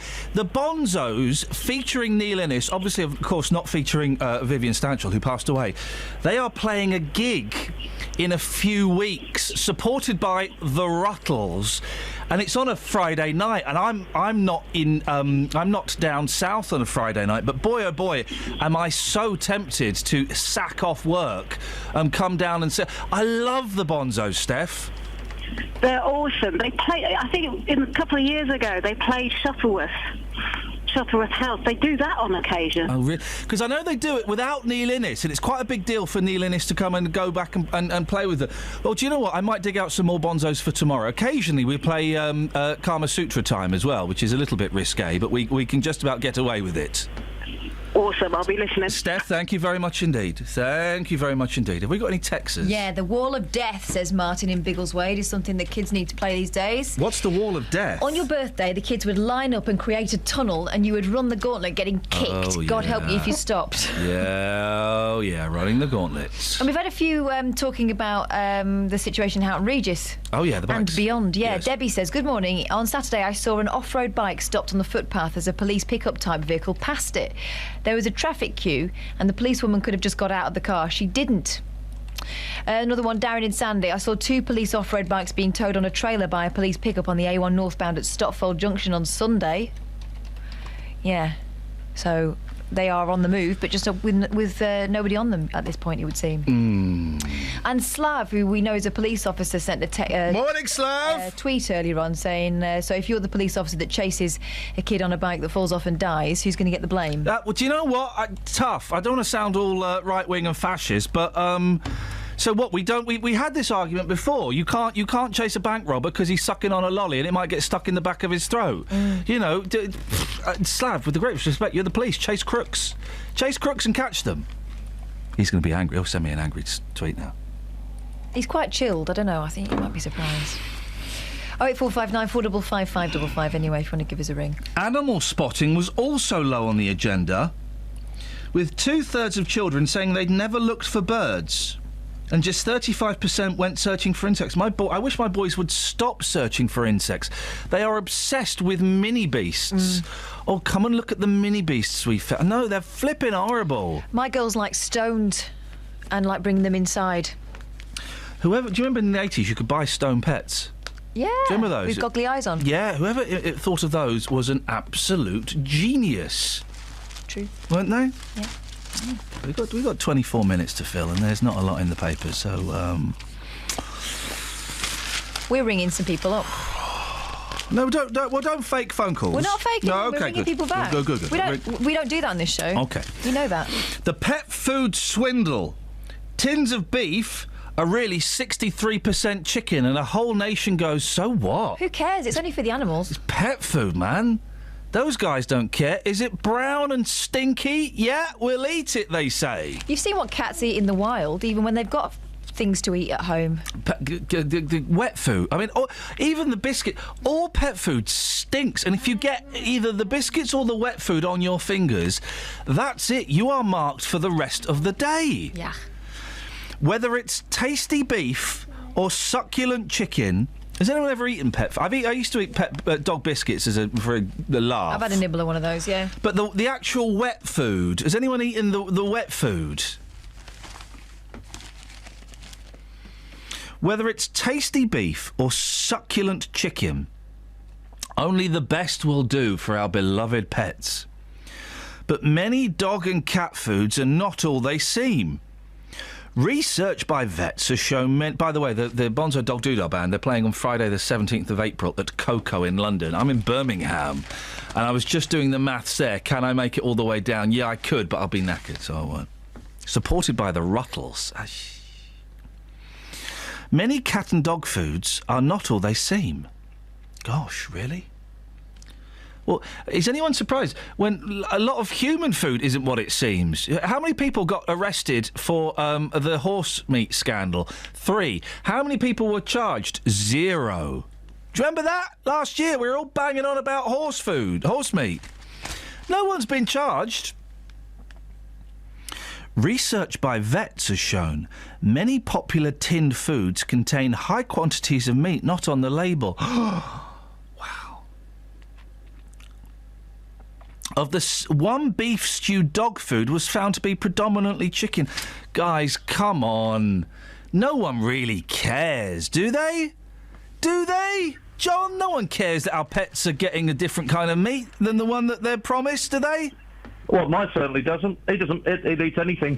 They eat any old rubbish. They do eat any old rubbish. And I used to work for a large supermarket chain. Oh yeah. And I used to work the night shift. And when all the stock came in, you've probably seen it on the cages being rolled out into the aisles. My aisle was the pet food. Oh, yeah. And quite often you get the little the little foil trays like is it Caesar and things like that? I know exactly. Yes. Quite often they get stacked too high, and then the foil tray split, and then the flies get to them. And by the time I got to, you can smell it way beyond you get to, and it is alive with maggots and it is a smell that you cannot get rid of. You weren't selling that rubbish, though, were you? Oh, the whole cage would have to be marked as contaminated. Oh, and really? Sent back elsewhere. Yes. Why do they make it so stinky? I don't know. Yeah, I've got a couple of cats at home, and quite often when I have to go and empty the litter tray, it smells just as good as when you're taking it out of the packet. I've got a cat, and she has biscuits for breakfast, and she'll have wet food in the evening. In fact, we call it wet food. And it's a real. We have the kind of pouches and it's a real achievement if you can open that pouch and not get a spray of that brown juice on you. Oh, when you tear the bit off the top. But they make it so that it pops out. I tell you, a word of advice, don't buy the gravy ones, get the jelly ones. You're less likely to get covered. John, thank you very much indeed. Cats Protection's Maggie Roberts said pet food makers follow guidance laid down by the EU, adding, it may be beneficial for these guidelines to be amended so the information is... No one cares, guys. No one cares that... Look at this. OK, so Felix, I think we get Felix... with beef. Okay, so if it's Felix with beef, 19% of it is beef, 36% of it is pork, and 45% of it is chicken. Well, but it's still meat. Who cares? It's identifiable meat, which you wouldn't have got in the olden days, surely. And you don't get in most human food. I bet this stuff is more regulated than human food. There's a bloke that tests it, isn't there? An actual man, rather than getting dogs to do it. What, that eats it? Yeah. Good Just for to him. check. Just to check. Guitar Lady says, after I changed my pet food based on a vet's advice, my dogs had no more intestinal issues, but they don't care if it's chicken or beef. Simon in Stevenage says he was a bit tiddly at a party a few years ago and decided to eat dog food to impress a girl, because that's what we like, right? Yeah. She was fairly impressed, but for some strange reason she wouldn't snog me, says Simon, disappointed. That would get them hot. And on the subject of the Houghton bikes, Steve in Bedford says, I don't understand why the Popo won't chase a dude on a bike and yet continually show themselves on TV chasing cars through towns and villages. What's the difference? By the Popo, he doesn't mean a Teletubby, he means the feds. Police. Surely chasing a car through a town puts the general public at risk as well as the driver, says Steve. Lisa's having a breakdown on Twitter today. She's coming up with brilliant things that kids should really be doing, which is a great idea. Thank you for that. They should be, instead of this silly stuff about playing conkers, sofa cushion forts and eating cake mix. Of course they should. But then she's going nuts. Spooning wet food out of a tin once by accident, I licked the fork. What was I thinking? Well, you don't do that by accident. That was a deliberate thing. I mean, if you were starving, right, and literally starving, and you had cat food, you would eat the cat. You would kill the cat and then eat the cat, and then the cat food would be like the last resort. I don't know whether I would prefer cat to a blend of pork, chicken and beef. It's just so... delicious jelly. Man, it's so stinky. I know, but he'd be starving, wouldn't he? This is brilliant. I love this story. Armed police surrounded a house. So far, so worrying. After 4 teenage boys on a sleepover triggered an alert by pointing an air rifle out of a window. Well, don't do that, lads. So it's 4 lads. It doesn't say how old the kids are, but the boys found the unloaded rifle, an old weapon, but a startled neighbour spotted the barrel and raised the alarm. Yep. I can see why. Police marksmen with 7 vehicles and a dog unit raced to the address and cordoned it off. The sheepish boys were ordered to come out one by one before sniffer dogs were sent in and the house was searched. They must be quite young. But the tone of that suggests it was heavy-handed, but I think that's appropriate. Oh, I think it's totally appropriate, and I bet they, I don't think we can say cacked themselves. I bet they were terrified. I bet they were. The scare happened after nurse Jill Kiernan went to work, leaving son Cole and his friends to wake up from their sleepover while her husband Sean, 42, was downstairs. Mother of 2, Jill, 35. So these boys, if she's 35, they're kind of lower-end teenagers. Said the boys were lower age teenagers. The boys were terribly ashamed. She went on, there's no way the boys knew what the consequences of their actions would be. They are all in shock. The mum then said, we are devastated. It was awful coming into the street and seeing all the police. I think that's brilliant. Again, it's like that Nick Broomfield film. Well, I was just thinking that. The short, sharp shock. The coppers come along, but imagine that, you're just having a sleepover with your mates and we you know, you're messing around and you're pointing stuff out the windows and stuff. Then suddenly 7 coppers and a load of cars turn up and with machine guns. You'd be terrified, wouldn't you? We'll put that to the list. Inciting a police siege. 08459 455 555 is the phone number. If you want to give us a call, you can send us a text 81333. Start your text 3CR. Travel news for beds, cards and bugs. BBC Three Counties Radio. It's busy on the M25 anti-clockwise between junction 17 for Maple Cross and 16 for the M40. Also on the motorways, the A1M southbound is slow between junction 8 for Hitchin and 7 for Stevenage. And the A1 southbound's very busy between the Holiday Inn and the Stirling Corner. Having a look at the train departure boards, and there are no major delays showing up at the moment. Samantha Bruff, BBC Three Counties Radio. Samantha, thank you very much.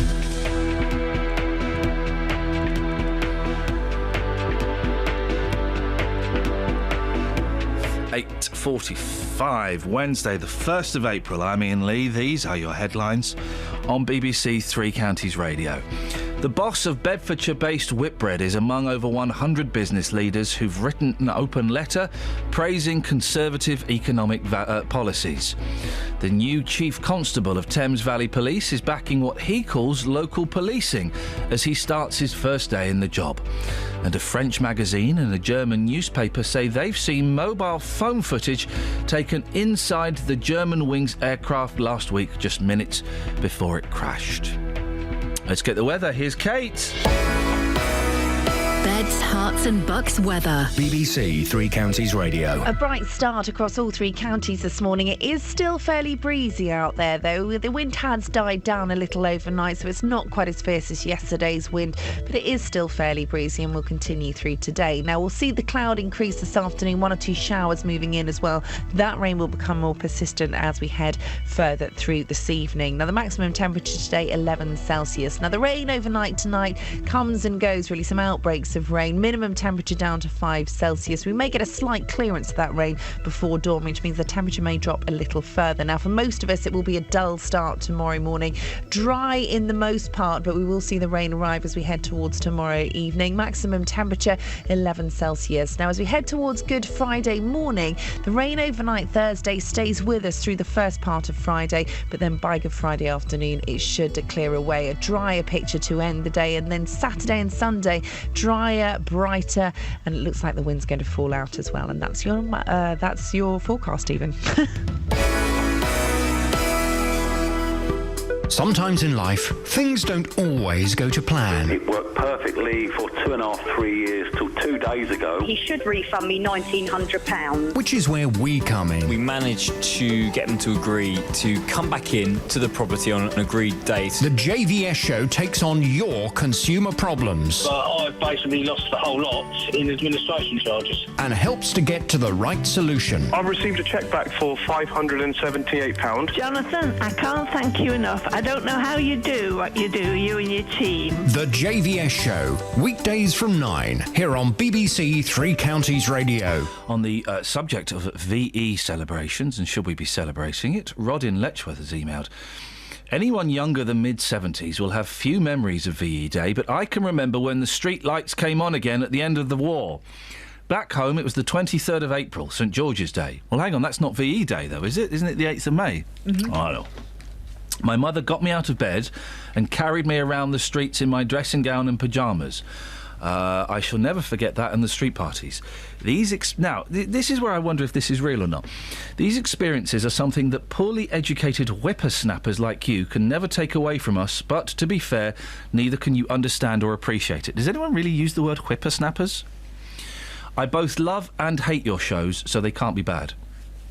I like that. Or they could be. Oh, they can't be all they could be. I like that. Jeff's in High Wycombe. Good morning, Jeff. Hey, how you doing? What you got for us, Jeff? Games that you played as a kid that don't play now. Yes. British Bulldog. Now, did anyone ever actually play British Bulldog, or was it ever actually... Because I always heard talk of, it's been banned, but I don't... was it? That's exactly the reason why you played it, because it was banned, and teachers hated it. This is the thing where you stood in lines opposite each other, and then one person had to charge through the line or something. That's it. Yeah. I don't know if... See, I don't know if it was banned. Isn't this one of those myths that it was banned? I'm trying to think of another myth from the 70s, and I can't. But I don't think it ever was banned, was it? No, I don't. Well, we always played it, so I doubt very much it was banned. Well, they tried to. Anything else, Jeff? Kiss Chase. Oh, I used to hate that. I used to hate that. And boy, oh boy, what an idiot. Because I would run at such a speed that I would never catch the girls. I see, I was the opposite. You were Mark Dunstall. Who was I remember Mark Dunstall at the age of 10, right? And there was this girl that came she moved into our school, and Mark Dunstall was straight in there. I remember they were sort of going out with each other, and in a lesson, Mark Dunstall said, Iain, watch this. And then he just totally full-on French kissed her in front of me. I remember thinking, oh, man, Dunster Bubble, you're so cool. So cool. The other one was Manhunt. Just a plain old simple manhunt where you just run and hide from each other and try catching each other. It's a little bit like a British Bulldog, to be honest, because when you caught up with them, you used to give them a hiding. Yeah, that was a lot of games ended up with you beating the whatever out of somebody. Yeah, that's it. Well, that's the thing these days. You can't do that without someone video recording it and putting it on YouTube. That's the thing, Jeff. You've got it spot on. It's because people film everything. You can't do anything. When you're a kid, you sex-experiment and you do things that are naughty and are a little bit embarrassing. But you do them because it's you and two other mates, or it's you on your own. But nowadays, every time you go to do something, every time you go to play doctors and nurses, or do something experimental, someone whips out a phone and starts filming it. Or you're branded a sex addict. Or you're something branded... like that. Jeff, thank you very much indeed. A reference to yesterday's show. Yeah. Or you're branded a sex addict. Thank you, Jeff. Dealey. Hey, boss, I've got James with me. Hello, James. He's got some memories of Bulldog. Tell us your memories of playing Bulldog. Well, you run across the playground, not get caught. If you get caught, you get taken down heavily. So what are you beating up playing Bulldog then? Always. It's part of the fun. Is that what's gone wrong today? I had a caller a moment ago saying that too many people these days have got phones which can record. Is that what's gone wrong, do you think? I think it's just gone politically correct. It's all gone wrong. It's all gone out of... So it's all gone wrong, boss. It's all gone wrong. It's all gone politically... Thank you, James. It's all gone politically correct. Yeah, it has. Madness gone exploded. You see, James had great fun. Face. That's not politically correct exploding in someone's face anymore. I'll have to do that. Unless you get signed consent form. He had great fun playing it. As he says, when you got caught, you went went down hard, and it normally ended up with a bit of a kicking. There's not enough, and listen, guys, it's half term, so I know we've got a lot of young people listening. There are not enough activities involving children where they beat the living hell out of each other. That was the end result of almost every game at school. It was, and the thing is, when you got beaten up, you cry about it, and people would say, "Oh, come on, it's only a game," and the next day you'd be doing it to somebody else. Yeah, exactly. More children should be beating each other up, and that'll be tomorrow's lead story: the increase in children beating each other up. Dealey, what you got for us? You've been talking about ducks this morning, I believe. I can't remember why, Catherine. Arrogant. They sit there waiting to be fed and turn their noses up. If they had noses, they've got beaks. You're not supposed to feed ducks bread. It's like giving them chips. No, it's not. That will be giving them chips. Well, you've been talking this morning about great childhood adventures. I remember once a week I used to go and feed the ducks with my granddad. I used to have a great time, but then I cottoned onto it. They just wanted the food. They didn't want me. I want some form of appreciation. If I'm taking a duck some food, I want some sort of thank you for that, you know? Of course you do, mate. Just arrogance. Of course you do. So I've taken this one to the streets this morning. I've been asking people, do you think ducks are arrogant? This includes a French perspective, of course, normally named as one of the most arrogant nations. Here's what people had to say. Okay. So when you feed the ducks, do you think they appreciate what you're doing, or do you think they're arrogant? They're arrogant. Why are they arrogant? They're like pigeons. If you never saw a duck again, would that bother you? No. How do you sleep at night? Guess what we're talking about today. Go on. Go on, guess. Oh, what we're talking about today? The weather. I don't know, darling. We're talking about ducks. Oh, we're not. We're talking about ducks. Quack, quack. Now, madam, let me ask you this. I want you to be honest with me, OK? Do you think ducks are arrogant? No. No, not at all. So when you feed the ducks, you think they appreciate what you're doing? I do, darling, yeah. How do you know? I do.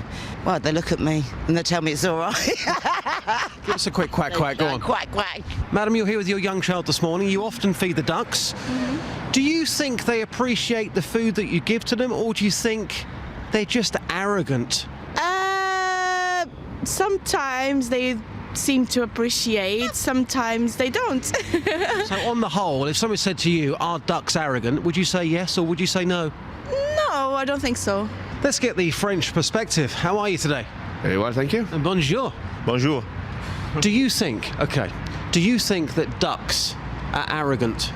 Ducks? A lot of people think the French are arrogant, which I'm sure that you would say is not correct. Do you think ducks are arrogant? No. What do you think, sir? Maybe. Who knows? Au revoir. Au revoir. Au revoir. It's a great French perspective. That was a great French perspective. It was, yeah. Straight to the point, yeah. Do you fancy a pile-on later on? A what? You never have a pile-on? What are you talking about, boss? Kath jumps on the floor, shouts pile on, and we all pile on top of her. Oh, one of those, yeah. It's called a bundle. Bundle for me was a fight. It was a pile-on was...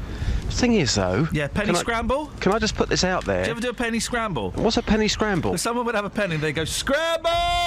And they toss the penny and everybody will go and try and get the penny. Can we play these games at the BBC these days? No, I'm we slightly can't. worried. You know why we can't, don't you? Too many video cameras. I think it's just gone politically correct. Yeah, that's why we can't. I think it's just gone politically correct. It has, my friend.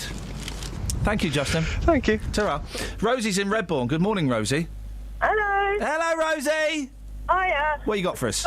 Couple of games. Red Rover.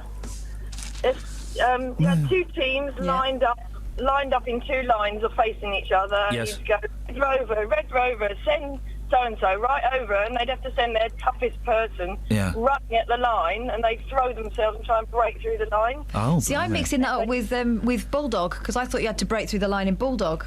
Yeah, well, we called it Red Rover, but I did it once, and I threw myself so hard they just let go, and I landed on my head. That kind of explains a lot, Rosie. Yeah, it probably does, yeah. Oh, and there's a Beatles song. I don't know if you've had this one or not. Careful. But the stool on the hill. Stool on the hill, ladies and gentlemen. Thank you very much indeed. If you've just tuned in, you'll have no idea what that's in reference to, but...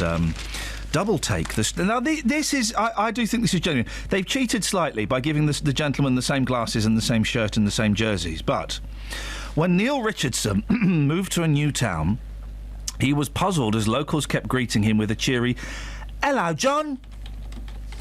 Got a new motor?" No one says that anymore, do they? No. "Hello, Tosh. Got a Toshiba?"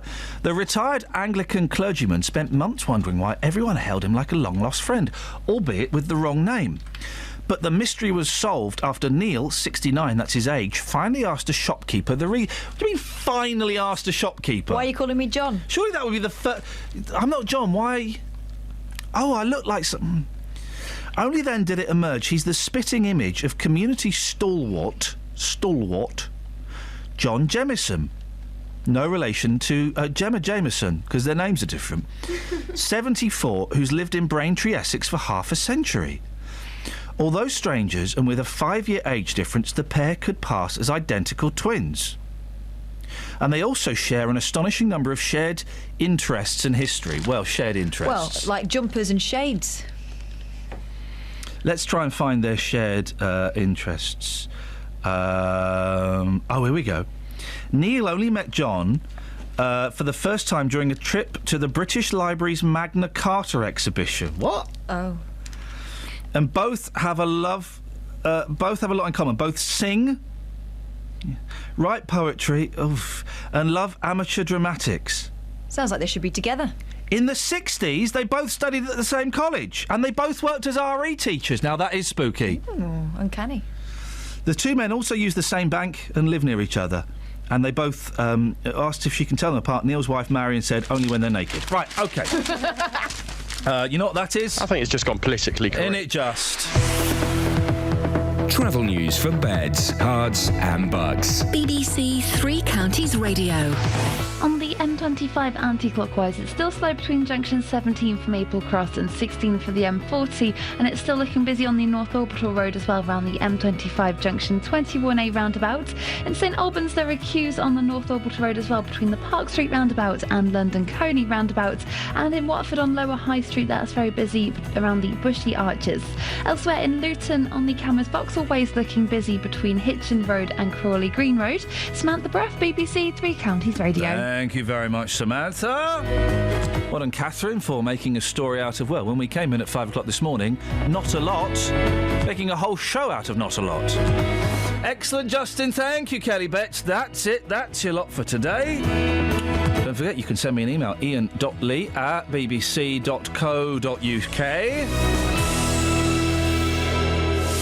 You can download the podcast, go to iTunes, type in Iain Lee BBC. We'll be back tomorrow at 6. Until then, from us, ta-ta!